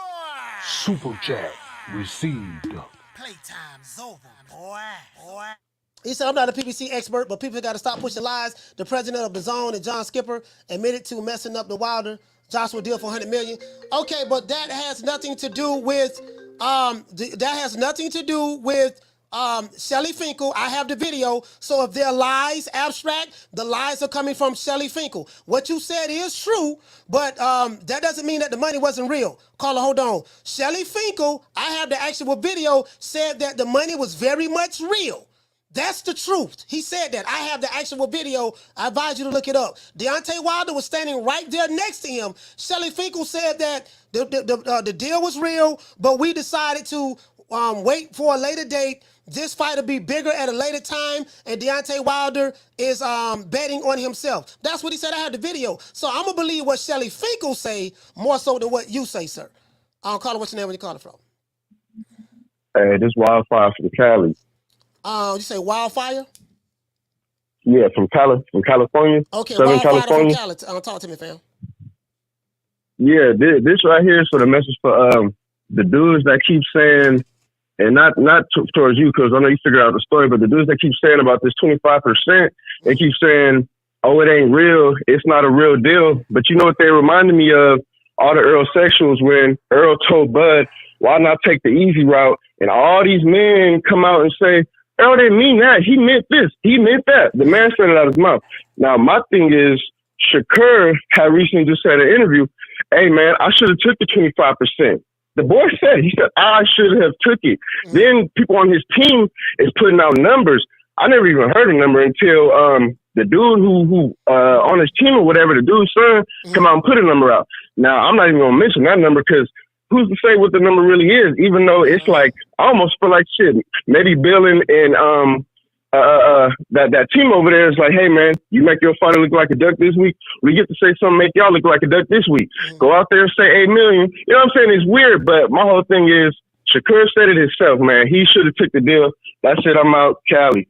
All right. Yeah, I haven't seen that video. Hey, Wildfire, send me that video. Still doesn't answer the question. Yeah, I haven't seen that video. So you said, yeah, if that's what you say, send it to me. Send it to my email. Still haven't answered the question though. 25% of what? And what does that have to do with Frank Martin? 25% of what? I have yet to find anybody. Can anybody tell me 25% of something? 25% of what? Please. Because last time I checked, Devin Haney fights for money. Shakur fights for money. Tank, all these guys. You don't just throw a number out there, take 75, 25. This 25% of what? Somebody, a pro Devin Haney fan from the Alphabet Boy community, anybody ride with Devin Haney, please call the show and enlighten us. Please. Caller, what's your name? Where you calling from? Hey, man, this is Mike Larry from Oklahoma City again, man. Mike I had Larry, to call back in because these niggas is up here niggas playing. You trying to take all the fucking cowardness and the blame off this nigga for not taking a goddamn fight. Now, I don't like to speak of what I don't know, but a nigga said, niggas on YouTube, let them tell it, they said that the nigga only made $75,000 the last fight he had. Nigga, this is life-changing money, nigga. Nigga, you got niggas out here like me driving trucks trying to get life-changing money.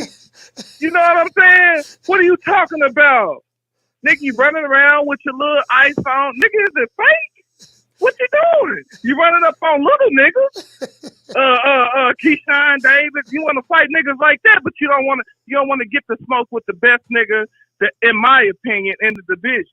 You know what I'm saying? They came to the division, called the niggas out. Yeah. Niggas are scared. Haney don't turn down fights. He don't do that. Now all of a sudden you offering 25%. Like you said, man, where is that money coming from? Who put that money up? Right, I'm just saying 25% of what? I'm not even worried about where the money. Okay, where the money come from? Whatever. Okay, 25% of what?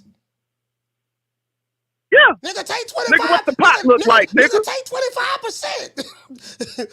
Yeah, nigga, what the pot look like, nigga? And you got niggas named Sandwich, self-proclaimed Sandwich, going out here trying to shit on another black fighter, man. I don't get it, bro. I don't get it. Where these niggas come from? Who raised these niggas? Man. Who raised them niggas, man? And you count other niggas' pockets like, nigga, you should just want to see the fight, nigga. You hoe ass nigga. Hey, you know, these niggas is hoes, man. You know what I'm saying? But shit, man, hey, man, I like your show, man. I tuned in to you every day in that truck, bro. I fuck with you.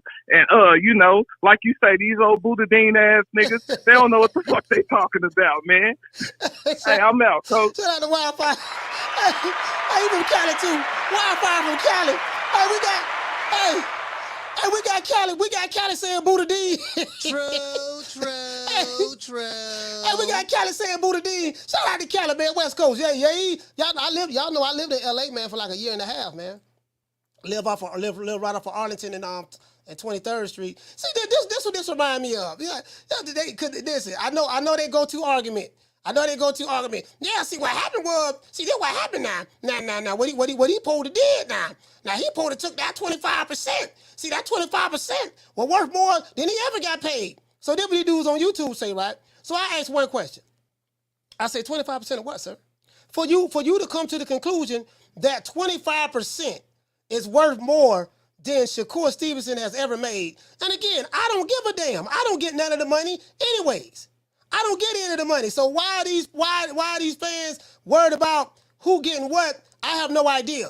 But when I ask one simple question, 25% of what? Is it 25% of $10 million? Is it 25% of $20 million? Is it 25% of $15 million? Is it 25% of $5 million? 25% of what? So as soon as I ask that question, all these fans and promoters, they go to turning deaf. They act like deaf mutes. They don't understand what's going on. I know you once said, hey, look, if we fight, it's going to be either 70-30, 80-20. Was that? Man, I was. When is I that said posturing or what was that? When did I say that? You know, that was. Yeah, I said it on my girl Instagram. Yeah. What's going? But I was playing. Hey, man, nobody taking no 80, 20, 70, 30. Yeah, I was playing. I was like, because I was like, it's gonna be 60-40, and I was like, yeah, he keep playing crazy. It's gonna be 70-30. Yeah. Or 80-20, yeah. But yeah, I was playing. Like I wasn't serious about that, man. Like people can't take jokes. Nigga was arguing, having 12, 15-hour lives, threatening people. People's lives was in danger online. Nigga, shut up, nigga. I'm Mr. Zoom. You know, I'm Team Haney, baby. I'm Team Takeover, baby. You know, my little bull, Shakur want the smoke. He gonna do this and do that. Niggas going live for 10, 11, 12 hours, arguing, debating from their mama's basement about money that they never seen before, money that they'll never get, and they talking about business that they know nothing about. They just falling for the propaganda. Shout out to Abstract. What did it say? Oh, y'all I'd have read your super chat, fam. I'd have read you, fam. Shout out to Jason Follow on Christ. Hey, okay. For dropping that half for bam dub on your boy. Hey, Leroy. Super chat received. Playtime's over, boy. He said 25% of nothing is nothing. Down from the bar, there's a platform stage. People pimping, sharp as razor blades. Shakur is going to go through the same thing that Terence Crawford went through, meaning that when you come to a new division, you're going to have all of the top guys in that division is going to avoid you. They're not going to fight you. They're going to avoid you, and they're going to say you're on the wrong side of the street, this and that, yada, yada, yada, yada. They're going to pull out of fights with you, and then they're going to say that you ain't fought nobody. while ignoring the fact that spoke nobody in that division, two division world champion, while ignoring the fact that the guys who are somebody were the ones who turned them down. See, this is how the propaganda works. The propaganda works like this. You'll fight fighter A and fighter B. Fighter A is a killer. Fighter B is the popular fighter. He's with the fighter B. He with the in crowd. Everybody on social media like fighter B. You know, his record label is popping. He signed to Death Row. You get what I'm saying? Suge Knight puffing on a stogie, sitting on a red Bentley. They doing that. Yeah, my nigga, we over here where it's popping over here. You gotta come to Death Row. And everybody want to be down with Death Row, right? And so the dude who ain't down with Death Row, he gonna get all of the hate, the flack, just like Crawford. And then, okay, but you fought Mean Machine. You ain't fought nobody. Well, all the dudes, Keith Thurman said that he didn't want to fight me. He said that I'm too light. I'm not a real welterweight. Errol Spence said I was on the wrong side of the street. Mikey Garcia said that we lowballed him, offered him $3.5 million. So, and as a matter of fact, y'all created an entire side of the street. When I came to the division, Shakur gonna go through the exact same thing. I can promise he gonna catch hell getting fights. We see it right now. You got top ranked fighters don't want to fight him. So he signed the Bad Boy. You got fighters from Bad Boy that don't want to fight him, that's ducking him. Then you got fighters from Death Row that's avoiding him, that don't want to fight him, that's ducking him. And you're going to have people who are fans of Death Row, they're going to be like, yeah, man, nigga, you see, you ain't got that Death Row chain. See, that's the problem, see what you should have did? You should have took that 25%. 25% of what, sir? Sir, I'm going to take advice from you, a nigga who haven't even read the employee handbook. Nigga got a net worth of 2 figures, don't know how to spell contract. Bill Haney, he put out a tweet. They offered him 25%. 25% of what? I don't know. They didn't say. Exactly. True. I'm still waiting on that answer. Still waiting on that answer. Please, somebody waiting on that answer. It is what it is. Down from the bar, there's a platform stage. People pimping, sharp as razor blades. Shout out to Ryan dropping that $2 super chat. He said, we don't know the money, but we know Shakur asked for 50%. And see, Ryan, this is the thing, fam. I'm going to go back to this. What in the hell does that have to do with Frank Martin? Frank Martin. Errol Spence's fighter? According to reports, they agreed to all of the terms.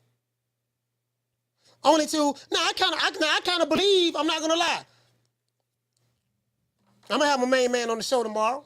I was told that after Frank Martin agreed to the terms, a little birdie whispered something in his ear and said, hey, look here, man, Shakur Stevenson going to be a free agent next year. He got 1 more year left on his contract. We're not going to let you fight him. We're not going to let you fight him. If he want to get a fight from anybody over here, he got to leave the situation and come over here. And if you're Al Haymon, I do get that.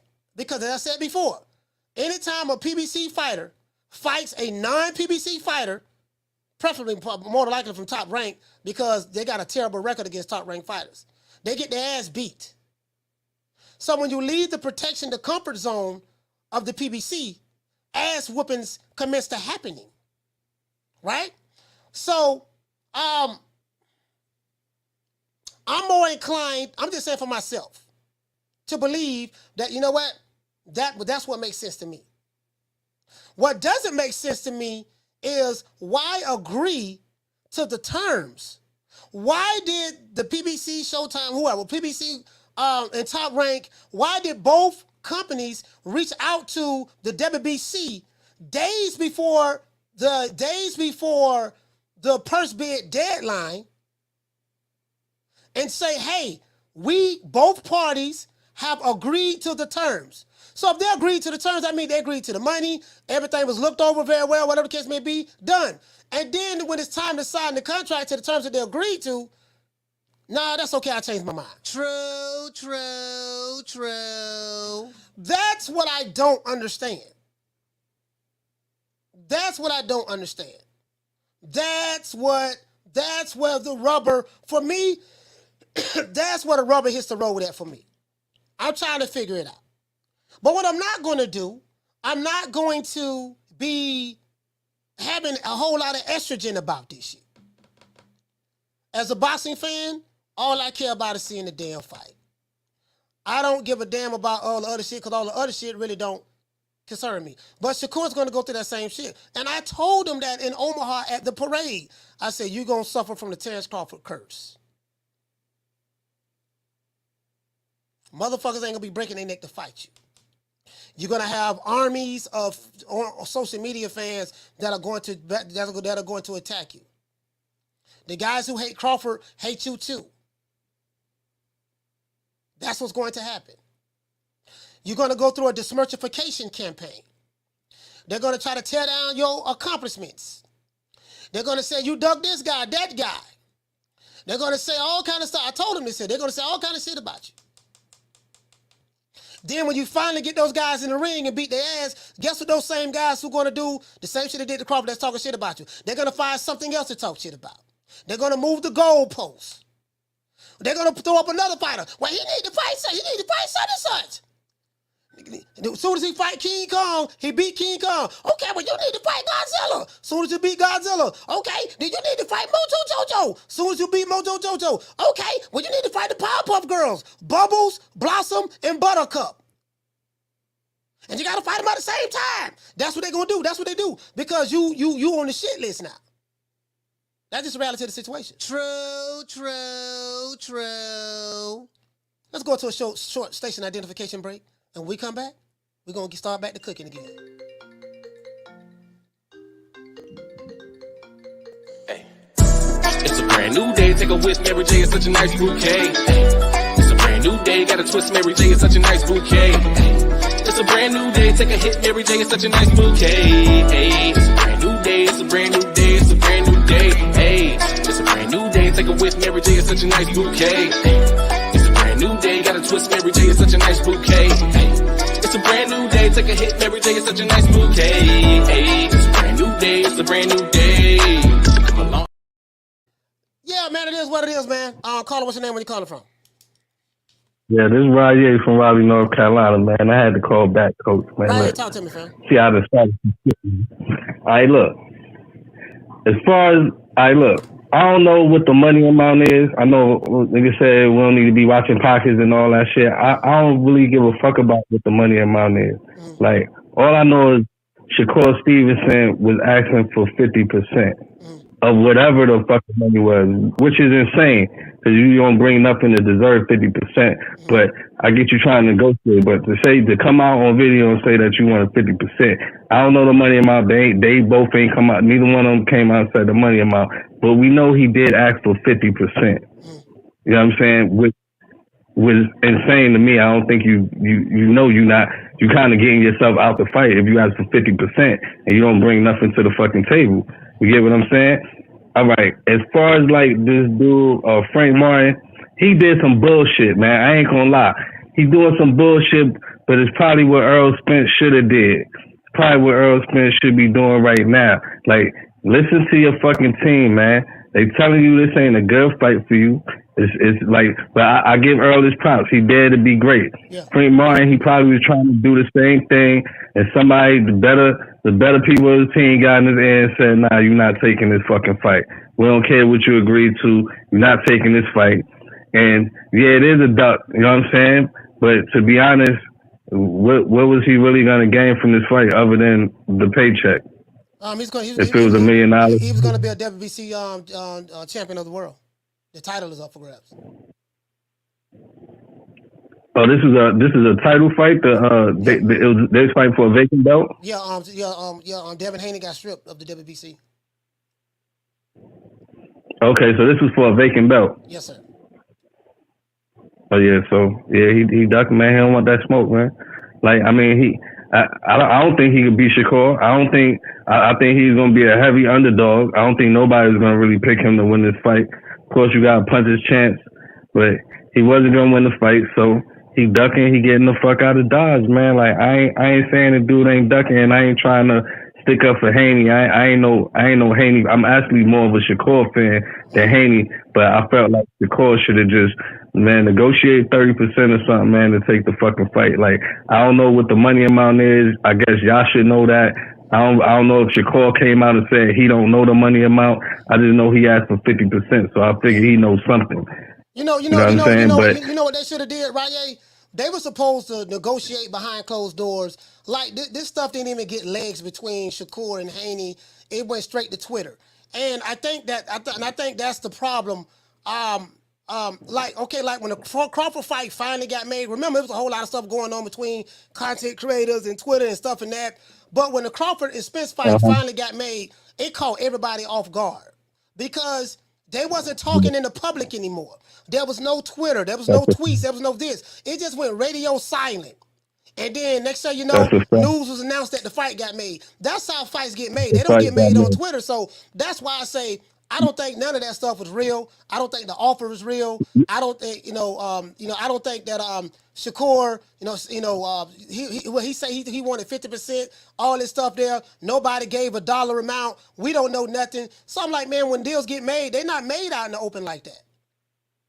Yeah, they were just picking on each other. Like Shakur sent the champagne over with the note, sign the contract. And ain't no contract that he sent. And then he's supposed to send you a contract and lowballed you. And it was like, yeah, it's a bunch of bullshit. But really, you was running against the clock because Haney is gonna get another fight soon, and he's either gonna drop these belts and they gonna get split up, or he's giving you and only you the opportunity to fight him.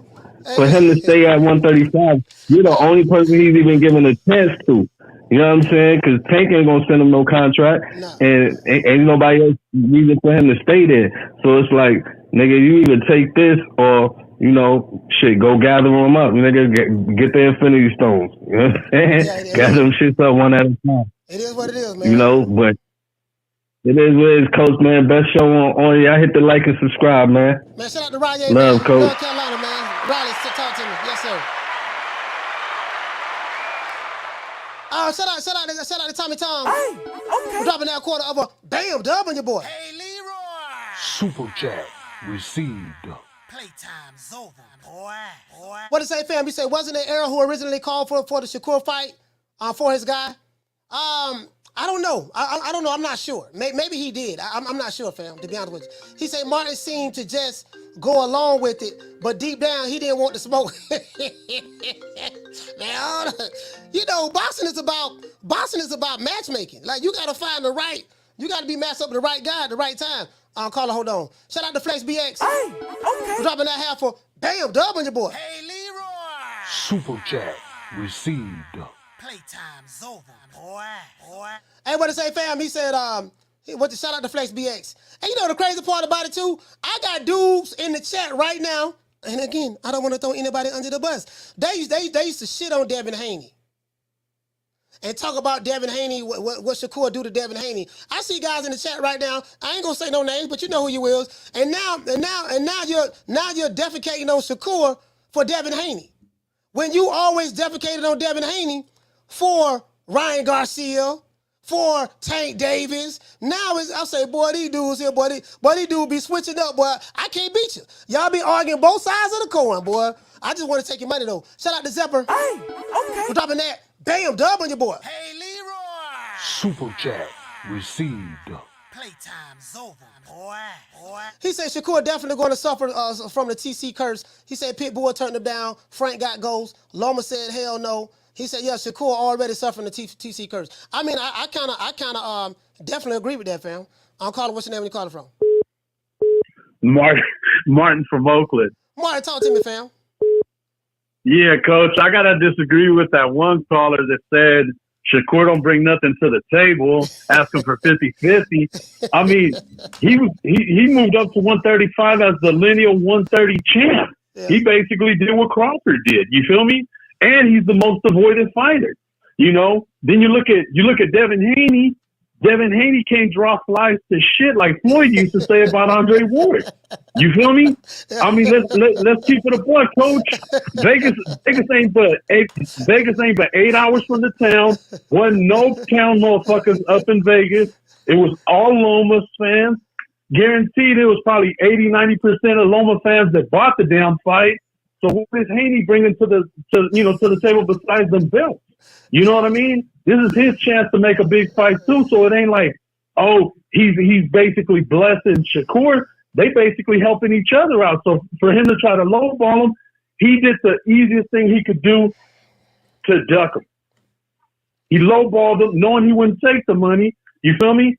He knew he wasn't gonna do like Usyk when Tyson Fury was making all them crazy ass demands. You feel me? And that's the only reason with this whole ridiculous ass 25%. Because like you said, 25% of what? You know, just once I want to see one of these, you know, dadagers or fighters just bust out with a contract and say, look, this is what I'm offering. Here's my signature. All I need is your signature, and it's a done deal. And then in any business you negotiate. I've never seen, okay, we're gonna offer you this. Oh, this take it or leave it. This a take it or leave it offer. If you don't, 60-40, 70-30, 80-20, take whatever we give you. So there's no negotiation. Like, okay, if you want to fight me, I want to fight you. And we just seen a fight with Terence Crawford and Errol Spence. They negotiated every doggone point. Now, of course, Spence had to take it into his own hands, but they negotiated. Crawford said, I want this. Nah, you can't get that. Spence said he want that. Crawford didn't agree with that. And they worked things out to where, okay, both of them got double-digit pay. Both of them got eight-figure paydays. I mean, eight-figure guarantees. Both of them got eight-figure guarantees. So it's like, okay, that's cool. They got eight-figure guarantee, dog. They worked that out. You get what I'm saying? So they negotiated. So you're trying to tell me, he didn't take the 25%, and that's why I say it wasn't real. But I say, cause why we didn't nothing about no negotiation? There was no negotiation. There was a post put out on Twitter, and then all the Devin Haney fans jumped behind it and said, yeah, man, he didn't take 25%. And I'm like, okay, 25% of what? So, but go ahead. But you know what's the difference, Coach? That's how you negotiate when you actually want to fight. Right.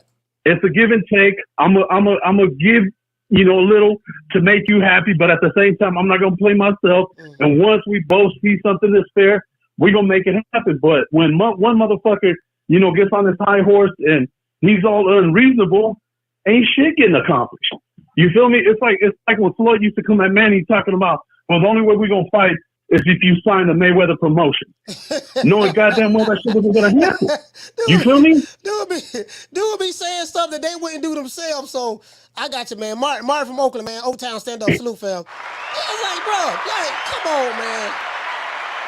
on, man. And then see what happens is you'll have fans of both fighters or haters of both fighters. Like this, some of these dudes on social media is funny. Like they'll hate. It's going to be two fighters they'll hate, but there'll be one fighter they hate more than the other fighter. So they'll argue both sides of the coin. I say, boy, these some old arguing both sides of the coin ass niggas. Shout out to Get These Hands. Hey, okay. For dropping that quarter of a damn dub on your boy. Hey, Leroy. Super chat. Receive. Boy, these dudes, boy, they some old moving the goalpost ass niggas. Boy, these niggas be moving the goalposts, boy. I gotta give them that. What did say, fam? Get These Hands. He said you think they pull Martin out. He said you think they pull Martin out. Hold on. Carla, hold on. He said you think they pull Martin out to put him in there with Rolly for the WBA. Just speculating. Man, I don't even know, man. Cause Rolly got a man. Check this out. Hold on, Martin. Carla, what's your name? Where you calling from? What's up, Coach? You already know. It's D-Block, D-Town, D-City, D-Ville, Baltimore, stand up. It was inevitable I was going to call on Sunday, Coach. Hey, check this out. D-Block, hold on. Hey, Martin, check this out. Hold on, this the old 52 fake out. This how I knew Jamel Talo was faking with his hand injury. Keep on. Doggone, Rolly Romero got mandated to fight O'Hara Davies, I think. I think he's mandatory from the UK, right? So I forgot the guy's name. All of a sudden, he got mandated.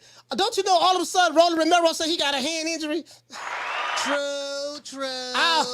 Man, Leonard, they want me to fight my mandatory. The fight that I won with Grandpa Smurf was putting hands and foot on me, and the referee had to jump in and save me. Had to stop, I hit Grandpa with a couple of flurries, and I threw 10 punches and missed 9 of them, and they jumped in and saved me. Yeah, they want me to defend the belt. I don't want Rolly, don't worry about it, Rolly. We're just gonna say you hurt your hand. I hurt my hand. Ain't nothing wrong with my hand. Rolly, play along. You hurt your hand. That's what's going on. That's what's going on there with Rolly. So I don't know if Frank Mark gonna fight Rolly, because Rolly fight at 140. Caller, what's your name? Where you calling from? What's up, Coach? It's D Block. I got you. Yeah. I got you, D Block. Talk to me. What, Coach? We shouldn't be pissed off at this, Coach. We shouldn't be pissed off at this at all, okay? Because right now in this 135 division, my boy, the White Jesus, Lomachenko, he's gonna retire, homie. He could walk through the water, man. I mean, the guy came, he conquered, he did what he did, Coach. He's a Hall of Famer, and he's a GOAT. He's one of the GOATs. I'm gonna be honest with you, Coach. He is one of the GOATs of this era, and people will never appreciate him, okay? But it's okay. I will. I put a little, I put a Lomachenko thing up there on my wall. Yeah. I'll pray. He's the White Jesus. Anyway, what are we talking about, Coach? Why are we so mad? Why are we so sad? Now, we already knew James wasn't going to get in there with Shakur. Yeah. You know what I mean? The coach up against him, because we already know who's behind him, who got his back, the main man that destroyed his man, okay? So now we got the doors wide open. There's no reason and no way hell that Tank Davis can't take this fight. Tank Davis is right here, right on it. Let's go. Let's make it happen. Why can't we make it happen? Bob Aaron said, what's up with Floyd? Let's make it happen. It's up to Floyd. So here we are. We're here. No more ducking and dodging. We got two premier 135 division champions. Well, I mean, my bad. It's for the WBC. This will be the golden goose for Tank Davis. A legitimate belt. Drop that WBA regular, because it don't mean shit with you, homie. And let's be real with that. Now, if he prances around like he likes to dance around in his stilettos, in his fur coat, and a lipstick, not lipstick, lip gloss, and he wants to parade that he's this and that, you got Shakur Stevenson, the main threat at 135, and he ain't going nowhere, son, because he's still young and he's in his prime. He's coming in his prime. So what you got to say with that, Coach? Why are you not, Coach?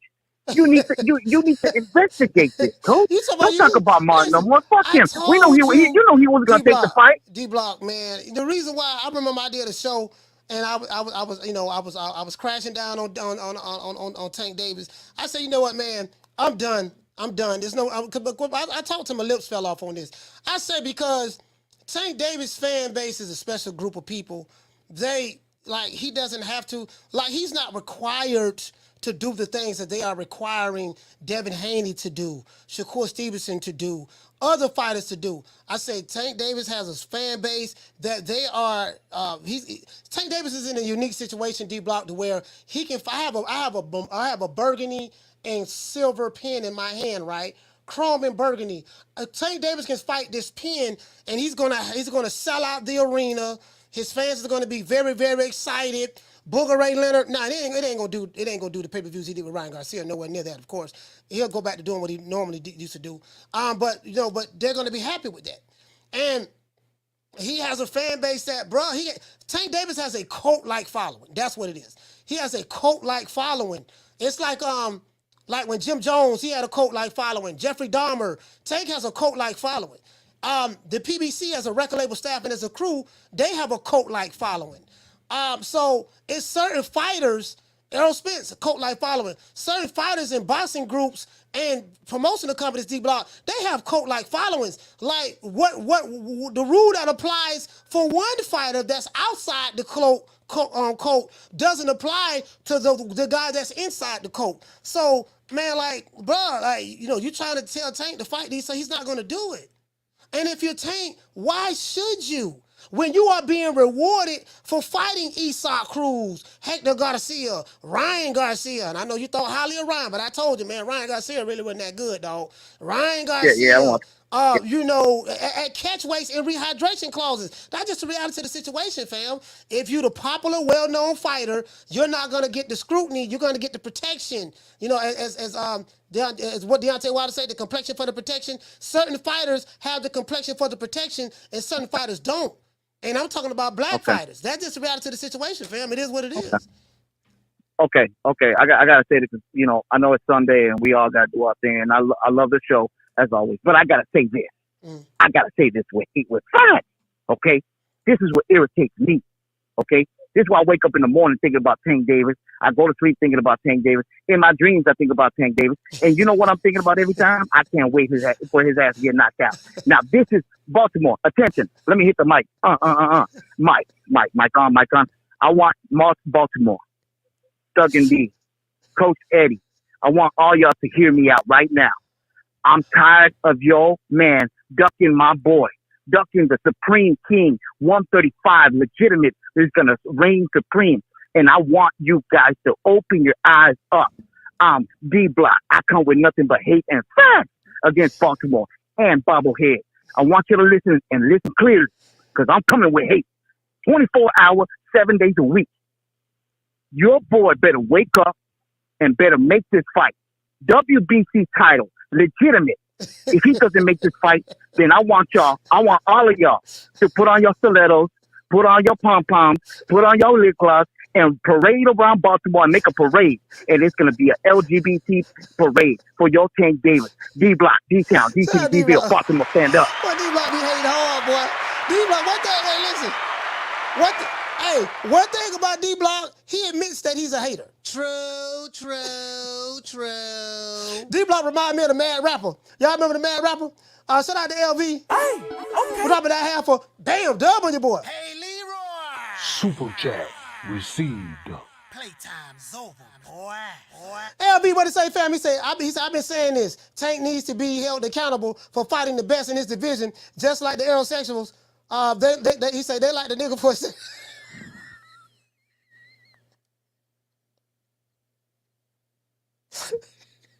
He said they like the nigga for his tattoo. Down from the bar, there's a platform stage.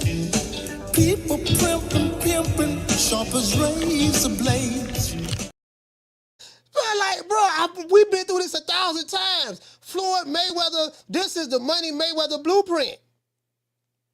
That's what this is. Come on, bro. Like certain fan bases, boy, they don't keep that same. I actually do cuss a little. Do you? Also, yeah. What's your favorite curse word? Probably fuck. You get what I'm saying? Like, it's all about how many TikTok followers you have. Are you the selfie king? Are you the selfie king? Boy, did you see the way he took that selfie? Boy, that selfie with me, boy. Boy, did you see that? Did you see that possum my fighter had on? He had a chinchilla. That wasn't no chinchilla, sir. That was a possum. That was possum mixed with raccoon. He was wearing a coat. My fighter got that fur coat on. Nigga, that's raccoon and possum. True. Hey, y'all remember when the Tank Davis and Rolly Romero press conference? Rolly Romero came up there with them big ass blue blocker glasses on. Y'all look up blue blockers. Blue blockers is some big ass eyeglasses for old people that block the sun out. That came out in the 80s. Rolly Romero came up there with them big ass blue blockers on, and he had on a raccoon mixed with possum jacket coat on. Talking about something. He had a chinchilla. True. This nigga had possum mixed with raccoon tail on. He was wearing it, and then with the top of nigga, Rolly don't came up. Floyd them don't bought him a fur possum and raccoon jacket. Then after he got TKO'd by Tank, they bought him a brand new orange Bugatti on 10s. True. This nigga ride around Vegas right now in an orange Bugatti, a Mitsubishi, but Booker Ray told him it was a Bugatti. It's the cousin car to Bugatti. He bought this nigga a Bugatti, ride around on 10s with some armor oil on the top. Now, I am the #1 contender. I'm tired of James the Poodle, Grim Reaper, whatever you want to call himself, ducking me. All right, I'm tired of man driving around town in 8 Rolls Royces. He ain't fought nobody. I'm still in a bro hand. Nigga sitting up there with them blue blockers on. Nigga, it's 120 degrees in LA. 120 degrees. This nigga got a possum. That nigga got a possum / raccoon jacket on, hollering about. Booger Ray Leonard don't told they know Rolly Romero slow. They know Rolly Romero slow. They told him, man, look at man, Rolly, go up here.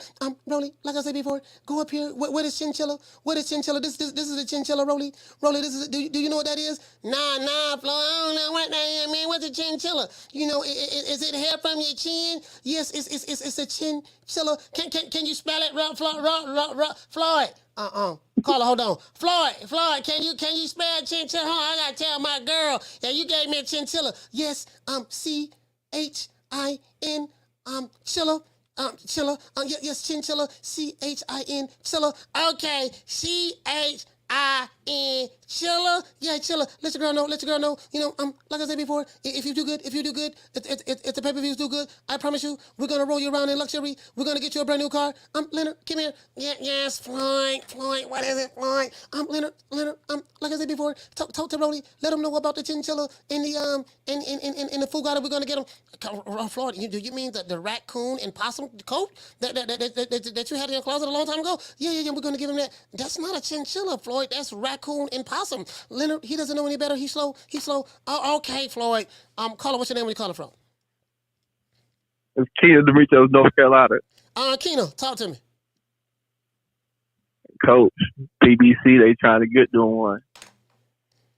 What happened? They try to get doing one over there on top right. They trying to send their hit over there. Oh, you talking about De Los Santos? Yeah. Man, look, listen, Frank Martin was. I like Shakur over him, man, all day, man. Hey, that's fine, but that's the risk that PBC was to take at this point. PBC, because at 135, the level field about to turn upside down. Never Haney about to vacate them belts. Yeah, well, open playing field. You know, he done been stripped of the WBC, the fight. This is the problem. That's what I'm saying. This is the problem I had, Keno. Frank Martin had an opportunity to become the WBC champion. All he got to do is beat Shakur Stevenson. Just beat him. You know what I mean? And that's the issue that I have. Yeah, but Frank Martin ain't looked good his last fight. So at that point, PBC looking at the situation like, all right, Frank Martin, we still building him up. He can be the contender level. He can maybe even get a belt, but he ain't look good. We ain't just gonna throw him at Shakur. Shakur's supposed to be that guy. Yeah. So what they can do is they can still keep. Or Shakur could be a fraud. He could be a hype job. Frank Martin is the one that he's a slick black fighter. That could be true too. He can expose him. Right, but at that point, PBC they still got Frank as ace and hole. But what they can do now is they can send De Los Santos over there. De Los Santos is just low risk, high reward, and honestly, he a more dangerous fight than Frank Martin for sure. Yeah, you know what? And I want to see that fight too because Evan De Los Santos, he has a lot of knockouts. I would consider him. Yeah, he got quick hands. He's a big 135 pounder too. He's a big guy. Yeah, he ain't like them little guys Shakur used to fight. Them thin guys. Shakur like fighting them thin guys. He like fighting them thin guys, or he like fighting them short guys that ain't got that much range with a one-dimensional style. So we're gonna see what he do with a more dynamic striker like De Los Santos.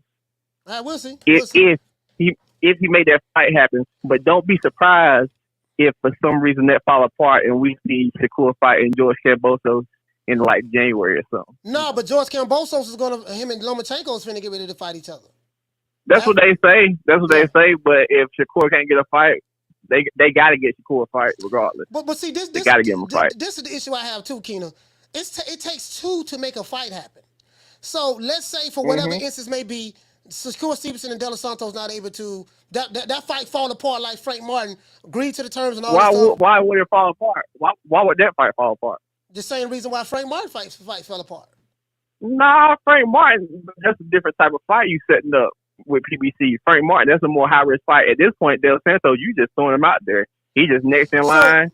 You ain't losing no money on him. So what you're saying? Nothing. So what you're saying is Frank Martin had a higher return for the PBC. They don't care nothing about De Los Santos. That's what you're saying? De Los Santos is a demolition. De Los Santos is a demolition man. You just throw him in there. You think they meant to do that to Rayo Valenzuela? They said, God damn, Rayo, We thought we was giving you a goddamn love, nigga. You done got your ass whooped. You beat the shit out Ryo. Yeah. Beat his ass like And Ryo was supposed to be a guy they was building up too. All right, we'll see. We'll see. So his ass at Shakur. I just want to get this fight, Throw man. him at Shakur for the WBC. WBC strap. Go get that belt. Yeah, I want. Go get that green belt. I want to see that. I want to see that. Go get that green belt and bring it to TBC. They gonna throw him out there. He gonna be disappointed. I'm telling you. Well, we gonna see. We gonna find That's out. the reason You just make like sure when this fight get made. What they call him, calculatada. They'll get. All right, okay. Listen, man. Listen, when this fight get They made, call him calculatada. All right, well, we gonna find out. Whatever they call him, we gonna find out. Shout out to Keenan, man. North Carolina, salute. All right, shout out, coach.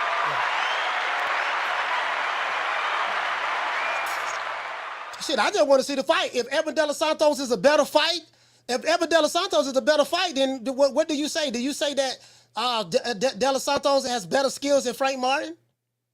And if he has better skills than Frank Martin, okay, cool. We'll see what's up, man. We'll see what's up. Shit, we'll see what's happening. Somebody got to be willing to fight for the damn belt. I know one guy want to fight for the belt. Hopefully, De Los Santos is this guy that's willing to fight for. Hopefully, that fight happen, man. Carl, what's your name? Where you calling from? Coach, it's D-Block 2 times. D-Block 2 times. Talk to me. I'm sorry, Coach. I'm sorry. I just had to call in, man. I'm so angry, man. I'm so pissed. I'm pissed because still we talking about other fighters fighting other fighters. We talking about the main fight that will change boxing at 135. That will legitimately, even without all the belts, even that WBC green belt, will legitimize Shakur Stevenson and Tank Davis. There's no bigger threat in any future fight. Devin Haney, of course, 140. But and Ryan Garcia, of course, in the future, 2 years from now. But there's no bigger threat than your upcoming King of the Ring, Shakur Stevenson, Coach. He's a different man. He's a different beast. You can see a GOAT. You know what I'm saying, Coach? When people saw Roy Jones, how he was, when they saw Pretty Boy Floyd, when they saw Floyd Mayweather, they saw Oscar De La Hoya, Golden Boy, how he was. I mean, we saw Shane Mosley, how he was coming up, and we were saying, okay, this guy, he's a Hall of Famer. Just the way it comes out there, Coach. You can see who are the special fighters and who aren't the special fighters, Coach.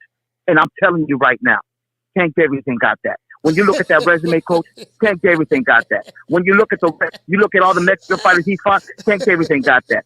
PBC has given him everything he's wanted and plus more. Floyd Mayweather, yes, he's given him the plan of how to be a soft ass touch to fight all these soft ass touch fighters. But that ain't when you're in boxing, Coach. When you know you see the GOAT, when you know you see Shakur Stevenson, the way he fights, the way he makes everybody look, and he ain't got to knock them out. Just the way he just makes them miss, makes his defensive proud. The way he's just technical, Coach. I mean, the guy is special, man. Am I right or am I wrong, Coach? Do I come with facts or not? Yes or no, Coach? D-Block, I can't co-sign everything you say, man. I'm going to say this here. This is the problem Go that I for have. it, Coach. This is the problem I have. I believe that Shakur Stevenson is a special fighter. I believe that Tank Davis is a special fighter. Devin Haney, all of these guys. And I say this time and time again, D-Block. The only way, and now they're saying Edwin De Los Santos is that guy. Okay, cool, fine. He's that guy, so be it, yada, yada, yada, yada. The school that I come from, D-Block, and I would think that you would come from the same school. The only way we're going to know how special these fighters are, all of these special motherfuckers need to get in the ring and fight each other. If the special fighters don't get in the ring and fight each other, we won't know who is the king of the hill. So you're going to have, like, Errol Spence was supposed to be a special fighter, right? And Terence Crawford was the overrated fighter. He ain't fought nobody. Come to find out, the overrated fighter, the fighter that ain't fought nobody, made the guy that was supposed to be special look like a scrub. So we realized that this guy that was special really wasn't special. And this guy that we thought that ain't fought nobody from Omaha, Nebraska, come to find out he really was special. Because he beat the special guy that everybody hyped up. So the only way we're going to know, D-Block, how special all of these guys are, the special fighters need to be willing to fight each other. I don't want to see no fighting on Twitter. I don't want to be on no live D-Block for 8, 9, 10, 11 hours arguing with a nigga about purse splits. I want to see these guys fight each other. And until then, everything else is a waste of time, fam. I'm going to let you wrap up, D-Block. Talk to me. I'm gonna wrap it up like this. Now, when you say that Tank Davis is a special fighter, I've seen his vulnerabilities in the fighting ring. I've seen the way people have pushed him back, the way he's been countered, the way he's made himself look silly. When you look at Shakur Stevenson, coach, when you put on binoculars, whatever you want, you see the tendencies of what he has and the skills of what he has. And they're way greater than Tank Davis. Tank Davis has been taken all the way, and I'm not saying because Shakur Stevenson is not a knockout artist. I'm not saying that he can't knock out people and he got the same ass power as Tank Davis. There's a comparison, coach. And I want you, like boxing gyms, the way he analyzes everything. Yeah, boxing just gyms like he analyzed Errol Spence. The way he analyzed how the Errol Spence Jr. fight with Ugas and Terence Crawford, it was almost the same. And that's why Terence Crawford knew how to break that down. Because film study, coach. When you in there, like me, coach, I'm in there, coach. I'm telling you the truth. And I've seen Shakur Stevenson, the way he fights, his movement, his technicality, his IQ in the ring, coach. And I'm gonna wrap it up. When you look at Shakur Stevenson, and I'm coming with facts, coach, you look at greatness. When you look at Tank Davis, you see nothing but stilettos, D Block, D Town, D City, D Ville, Baltimore, stand up. You know what, man? Hey, you know what? Hey, bro. Yeah. He said, when you see Tank Davis, you see nothing but stilettos. Bro, come on, man. D Block say you see nothing but stilettos. Hey, shout out to LaJessica. What you say, sis? You say Ugas said that wasn't the same Spence he fought. Check this out. Listen, LaJessica, y'all check this out. All of a sudden, the Errol Spence that fought Terence Crawford on July the 9th, shout out to my sister Elena. All of a sudden, that wasn't the real one, that was a clone. That was a clone. I sat back and I told you guys, I watched that fight 4 times. And I also saw the breakdown that Boxing Gyms, he does an excellent job. Y'all please go subscribe to Boxing Gyms. Like, bro, they hate him. He is Mr. Receipt. Nobody break down fight film. He break down fight film real good. But you see, Errol Spence was doing the exact same things in the Crawford fight that he did in the Ugas fight and in the Danny Garcia fight. I told y'all, he fight the same way. He's predictable. He's a one-dimensional fighter. Reaches with the backhand. Very heavy-footed on his flat feet. We telegraph it. We know when he's gonna throw his punches. He like to dip his shoulder down, put it in your chest, and to push you back, and then go ahead and try to go to the body. He did the exact same thing. You know, the only thing that was different in this fight, he was fighting Terence Crawford. True. That not so special guy. That skinny, dark-skinned dude from Omaha, Nebraska that everybody hated on, the guy that ain't fought nobody, that guy. The 3-division world champion, now 2-division undisputed champion, been on the pound-for-pound list for 8 years plus, fight of the year 2014, 3-time linear champion, first ballot Hall of Famer, 40 wins, 31 knockouts, that guy. Stopped every welterweight that he's been in the ring with, yeah, that guy. Come on, man. Carter, what's your name when you call from? Listen, Coach, it's Derek from Florida. All right, Derek from Florida, talk to me. Coach, you know what killed me, Coach, man?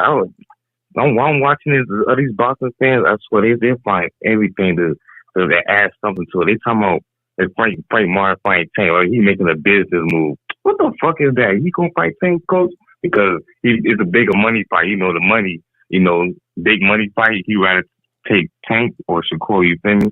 So all this, like, you think that's happening, Coach, or you gonna fight Isaac Cruz? Man, Tank fighting Esau Cruz, man. We already know what's going on with Tank. They let it be known. Booger Ray Leonard let it be known. It is what it is. But yeah, I don't pay attention to these fantasies from online, man. Like all these hypotheticals and stuff. Talking about even a big money fight, business move. Y'all know what y'all talking about. Get the fuck out of here with that shit, bro. Yeah, I mean, it is what it is. Shout out to Derek for Florida. And one more thing, Coach. Hey, Coach, one more thing. This match, if you do fight, do Edwin De Los Santos, don't get me wrong, I think it might be a better fight than Frank Martin. It might sound crazy, but I think he like a awkward southpaw, and he got some pop behind his jab. You feel me? I think it might be a little. Absolutely, I totally agree. I think Edwin De Los Santos is a big fighter. He's a big 135-pounder too. But the best guy to get, he got some pop, Coach. He got some pop behind his jab, though. That's what I'm saying. It's kind of a little dangerous, low key. I was watching a little highlights. I mean, yeah, but see, this is the thing. If you're Shakur, the best person to prepare you for Edwin De Los Santos is Terence Crawford. Yeah. He For sure. he working with the best. So shout out to Derek, man, from Florida. Salute. Yeah, he working. Yeah. See, you training with Crawford. He training with Terence Crawford, so it is what it is. Hold on, guys. He training with Crawford, so it is what it, I mean, that's the best person to get punching power. Crawford knocking motherfuckers out left and right. We do know that. Southpaw, he can fight southpaw. Hit hard with the power jab. Guess what? That's the best person to get you in. That's the best person to get you prepared for that type of fight. That's the best person right there, Crawford. And Crawford, and guess De Los Santos ain't no better than Crawford, so that's who it is. I tell you what, I can promise you guys one thing. You ain't gonna find a nigga on YouTube that's gonna bet money on De Los Santos. They talking that shit now in the chat. Guess what? If that fight get made, find out how many people gonna bet on him. Caller, what's your name? Where you calling from?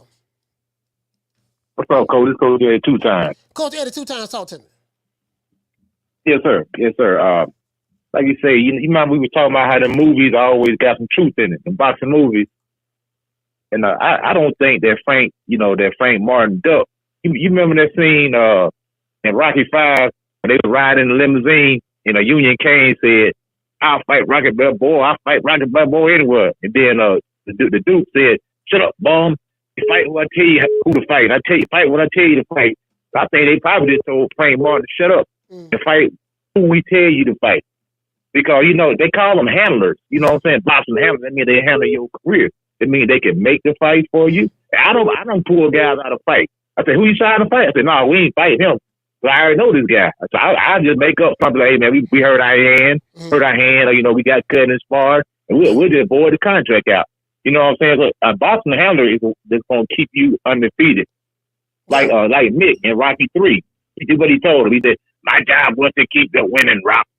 All this stuff. That's the job of the manager and the trainer and the handler to keep you winning. Yeah, it's all about style matchup, stuff like that. Like, I'm not gonna lie, I'm very, very anxious to see this. I hope like hell this Shakur and Edward De Los Santos fight happens. I wanted to be because, people saying this guy's a killer, and I like Edward De Los Santos, but I like Shakur a little bit more. So, he got punching power, this and that. I just want to collect the money.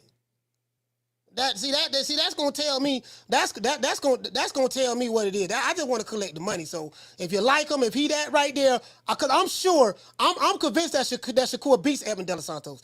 And fuck what I say out of my mouth, I'm betting money on Shakur Stevenson. If you ain't gonna bet your money, if you ain't gonna bet your money, you ain't really sure about this Edwin De Los Santos guy. And I know that. Trust me, I know that. Niggas ain't gonna bet on y'all ain't betting on him. Y'all just talking. I know that. Yeah, so I got one more question for you too, Coach. Now, you heard that one caller, explain what a duck is. I want to get your opinion.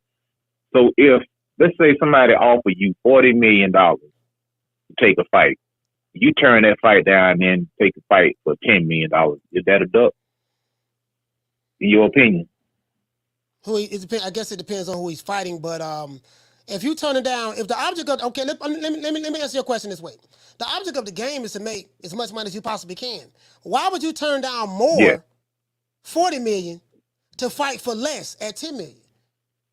That doesn't make sense to me. So if somebody does that, then of course you would have to say, what is the terms of the contract? Yeah, you might be making $40 million, but what are the terms? But let's phrase it a better way. If, let's say all terms are fair, let's say the $40 million offer, the terms was fair to you, and the $10 million offer, the terms are fair to you. What would be the logical explanation why a fighter would turn down more in order to accept the fight to make less? I have no idea. Unless the fight to make more could be that's more of a higher risk fight. So you're going to duck that fight. And the fight to make less is more of a less risk fight, but you can still make a decent amount of money fighting for less. So I would say, under those circumstances, yes, that'd be a duck, in my opinion. But again, cause I don't know the terms of the contract. But because when Andrade was signed with the Zone, he was offered $40 million to fight Andrade. He turned it down. Charlo was offered $10 million to fight Andrade. He turned it down. And Charlo turned around and fought for $2 when he could have got 10. Now, was that promotion company getting in the way, or they just ducked? And then, like you said, one more thing too. the Charlo? Did you catch All Access with the Charlo and Canelo? No, I haven't seen it yet. I plan on looking at it today. Oh yeah, okay, yeah. Check that out too. I'm starting. I think Charlo don't let the cat out the bag. I like you said, Coach. He probably got the marching order just to cool down and and tone it down. But I've seen some of the old Charlo, but then he reined it back in. So I think he might be trying to surprise Canelo with something because I seen some of that old fire in him in the All Access. Okay. All right, cool, man. Well, yeah, I hope so. I just want to see him come fight. But shout out to shout out to Coach Eddie from ATL. Salute, fam. I want to see Charlo shit. I mean, don't get it twisted. You guys know I want to see Jermell Charlo win. I do. Jermell Charlo, one of my favorite fighters. Bro. So don't get it twisted. I mean, yeah. I mean, I got the email. I know it's out there. I just haven't seen it yet. I want to see him win. I just have doubts that he can win this fight because Jermell Charlo has been inactive for 16 months, and he's coming off a so-called quote-unquote hand injury. It's something I noticed that's going on over there with these guys over there at the PBC. When a fighter get hurt, it's always a hand injury. Jermell Charlo had to fight his mandatory for over a year. In Tim Zoo, and all of a sudden he broke his hand, had a cast on it. His hand's supposed to be healing. Then he said he re-injured it when he was training, and he stalled out the WBO. And they say, the Canelo Alvarez fight made itself available, and all of a sudden his hand just magically healed. Nobody that I've been hearing that's been interviewing Jermell Charlo, if you look at the All Access, he's on the $1 Million Worth of Game podcast, he's on the Breakfast Club, nobody's asking him about his hand. So all of a sudden, miraculously, this nigga hand healed. Now, Roland Romero win the WBA junior welterweight title. Of course, Grandpa Smurf is supposed to be the champ right now, but they robbed Grandpa Smurf, robbed Grandpa, gave the belt to Roland. The referee jumped in there, Jack Reese. What's the number with Jack Reese? What the dude name? I forgot the dude name. The black dude, the black light-skinned dude, I forgot his name. Not Jack Reese, but I forgot his name. He jumps in there, wave it off, Roland land 1 or 2 punches, you know what I mean, in the corner, and Roland got dropped in the fight. Grandpa putting hands and foots on him, like literally, bro. Like this was a tougher fight than they thought it was gonna be. Pop had to come in there and wave the fight off. We know what it is. Now Roland the WBA champ. Like, think about that. Rolly Romero is the WBA junior welterweight champion. You can't make this shit up. Now all of a sudden, the WBA is pressing him to fight his mandatory out of the UK. And now all of a sudden, his hand hurt. True.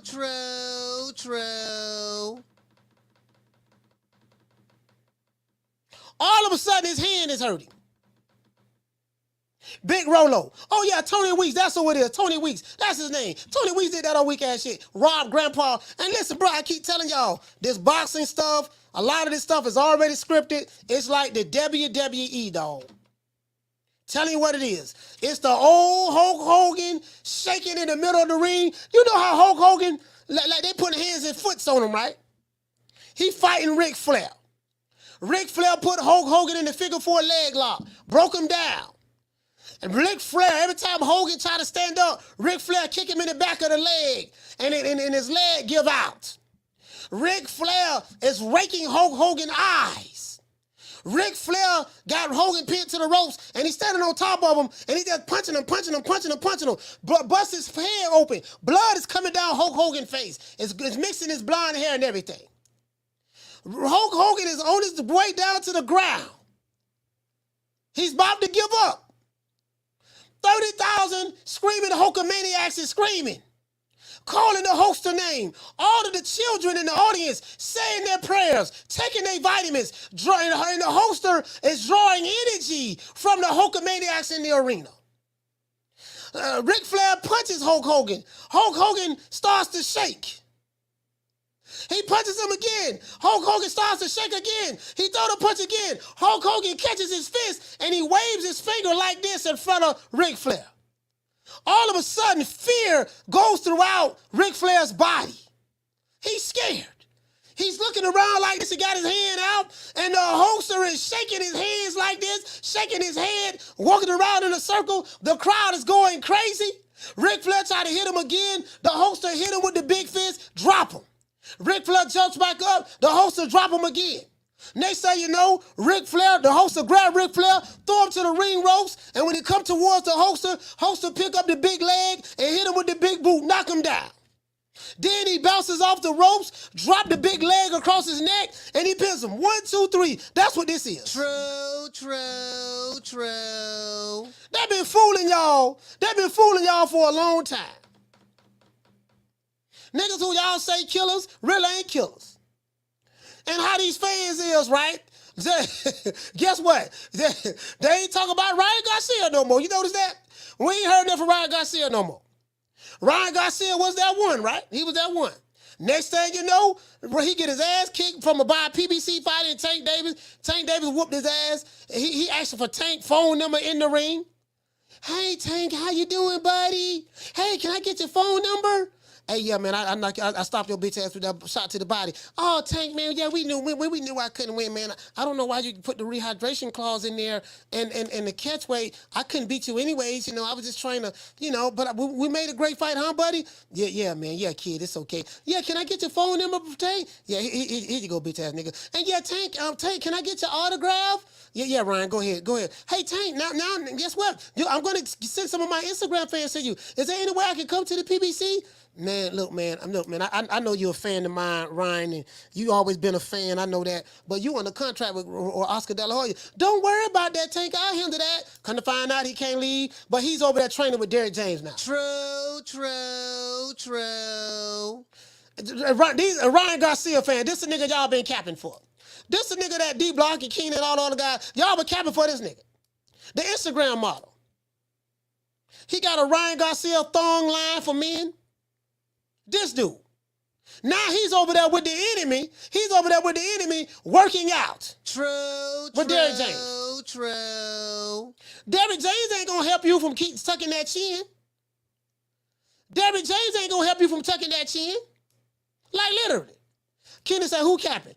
Oh, Keena, cut it out. Keena, let's not pull up these videos. Keena, cut it out, dog. You was the main Ryan Garcia supporter. Literally. The main and then guess what? And then after Errol Spence get knocked out, Keena disappeared for a month. True. I get it though, I get it. The guy liner, I get it. Just please bring some of that money over here, man. I do want some of your money. Let's give everybody that round of applause.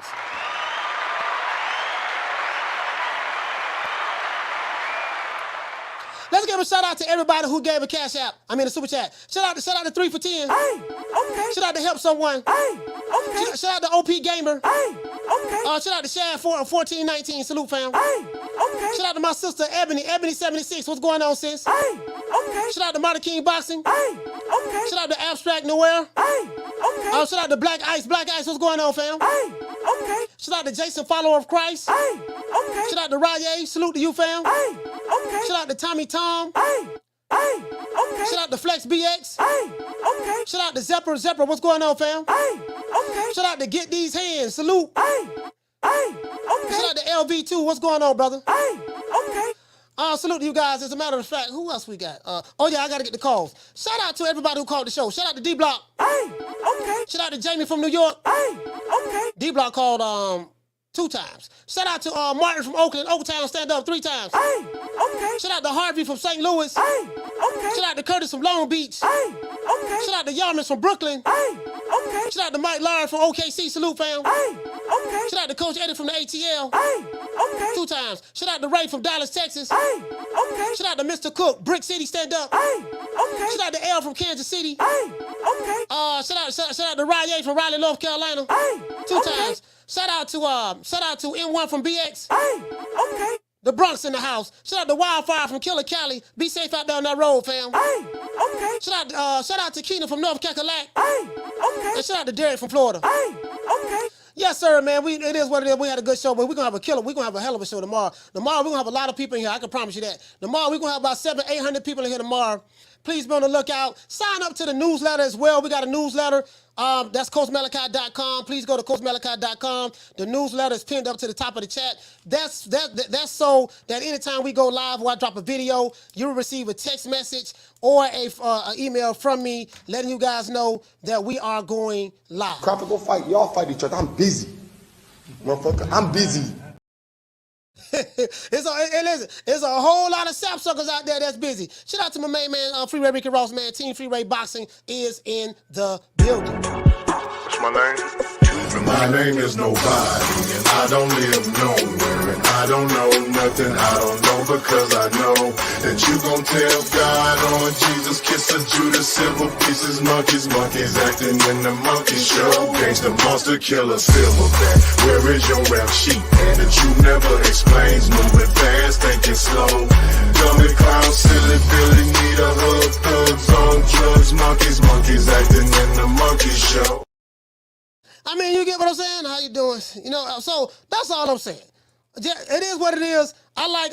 Listen, this is what they do, right? This is what they do. Hey, this is what they do, right? As soon as it go in like good golf gas, they move on to the next one, and then the next one, and then the next one, and then the next one. I've been doing this for 2 years, 8 months now.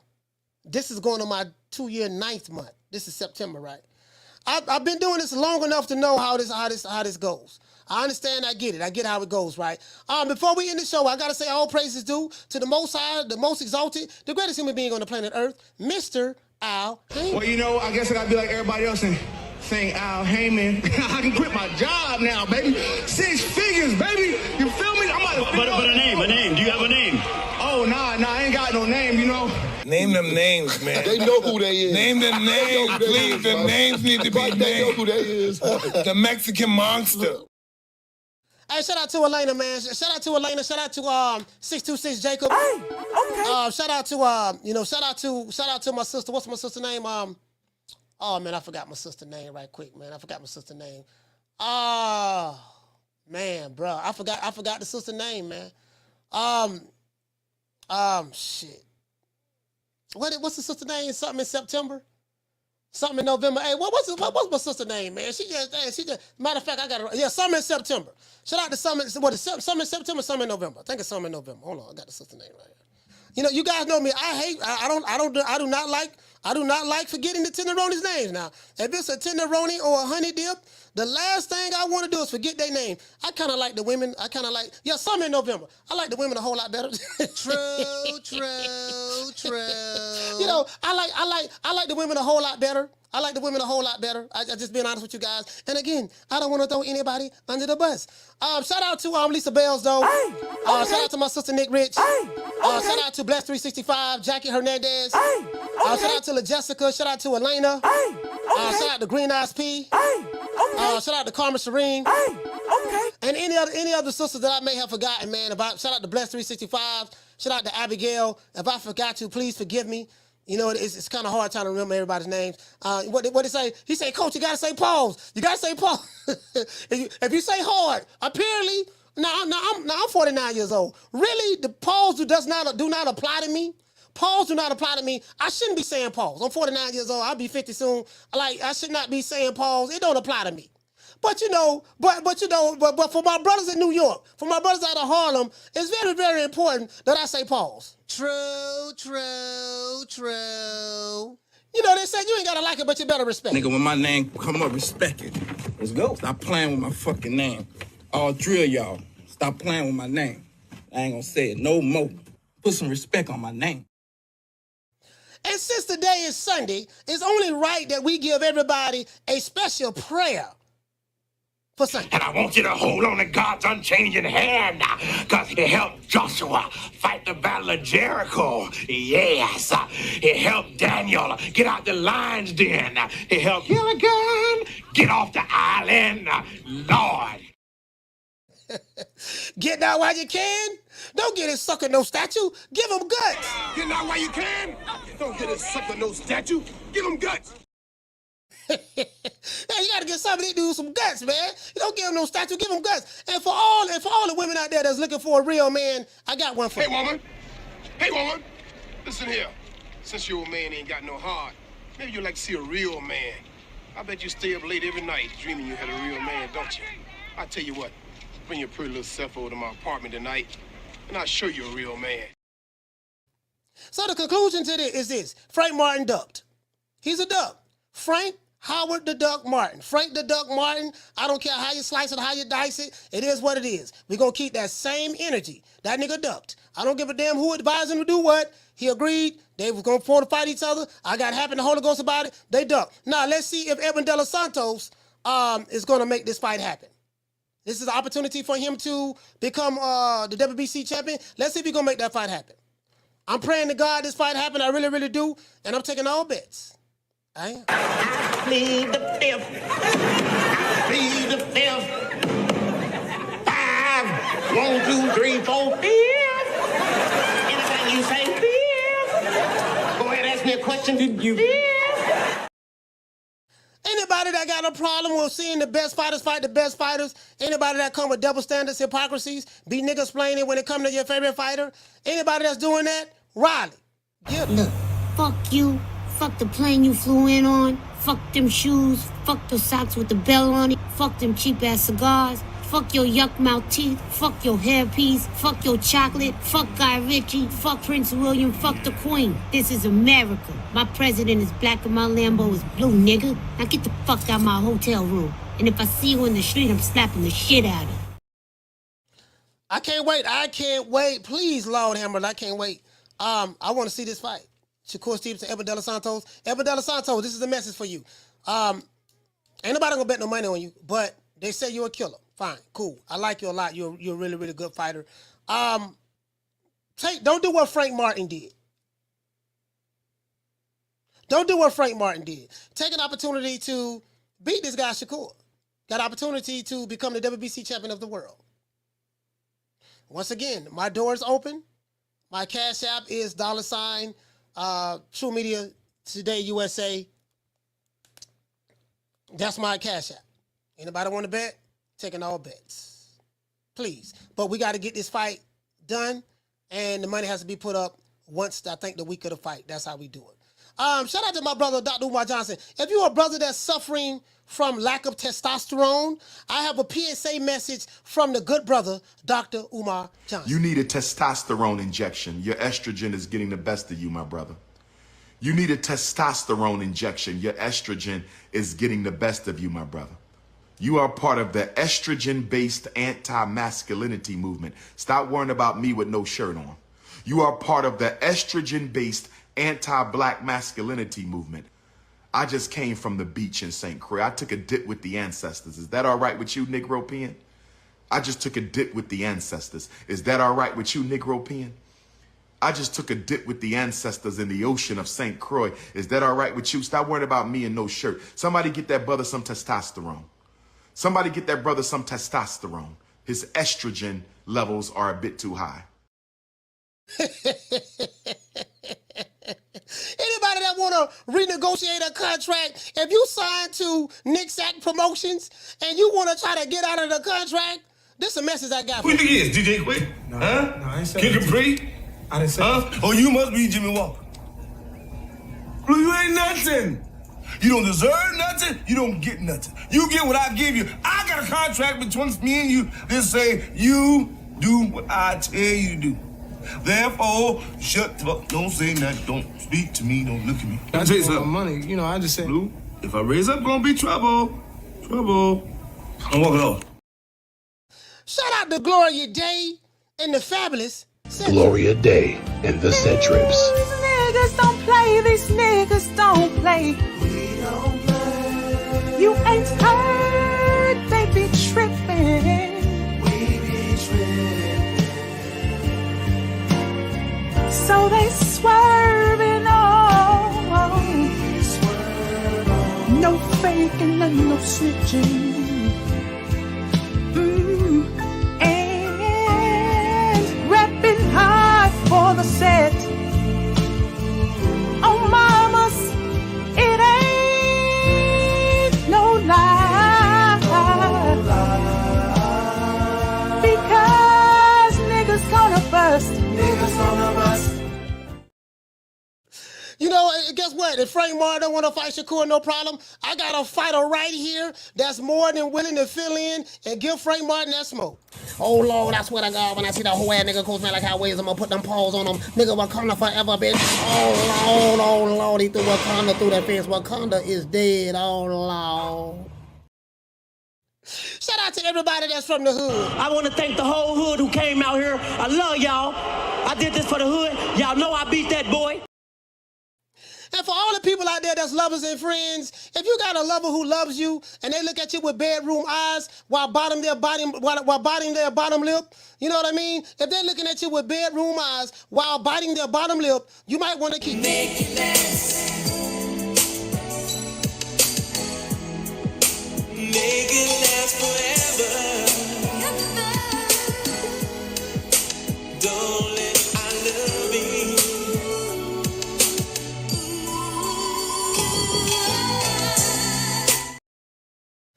You know, just want to throw that out there. I just want to throw that out there. And shout out to Booger Ray Leonard. Since we talking about Booger Ray, shout out to my dog Booger Ray. Shout out to Tank Davis, and shout out to Eddie, the Hitman Hearn. Sunshine when Tank's gone.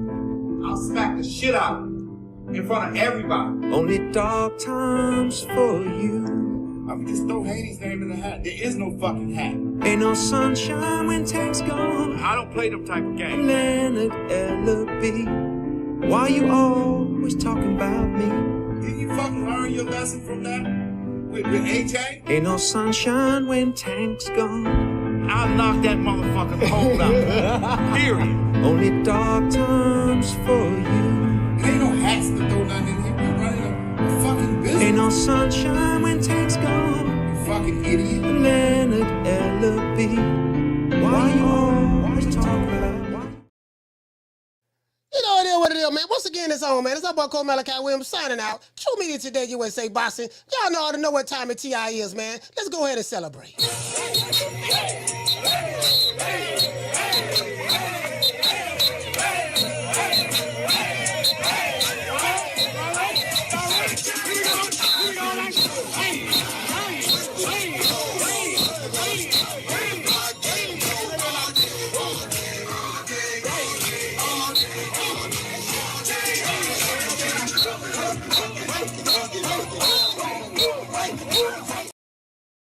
Once again, it's on, man. I see you guys tomorrow, 3 o'clock Eastern Standard Time. I got a video dropping tomorrow, and we're going to have a fire show tomorrow, boy. We're going to get to the bottom of the duckery. We're going to find out who Darkwing Duck, Scrooge McDuck, Huey Dewey, Louie McDuck. We got Donald Duck, Daffy Duck, Launchpad Duck. Let's see, we got Howard the Duck. What other ducks? We got the Aflac duck. Whole lot of quacking going on. I had a duck sound bite. I think I'm gonna bring that duck sound back. That duck sound bite back. See you guys tomorrow, 3 o'clock Eastern Standard Time. You know my motto: don't meet me there, beat me there. Peace. Don't forget to sign up to the newsletter. It's pinned to the top of the chat. Man, I'm out of here, bro. Let's go.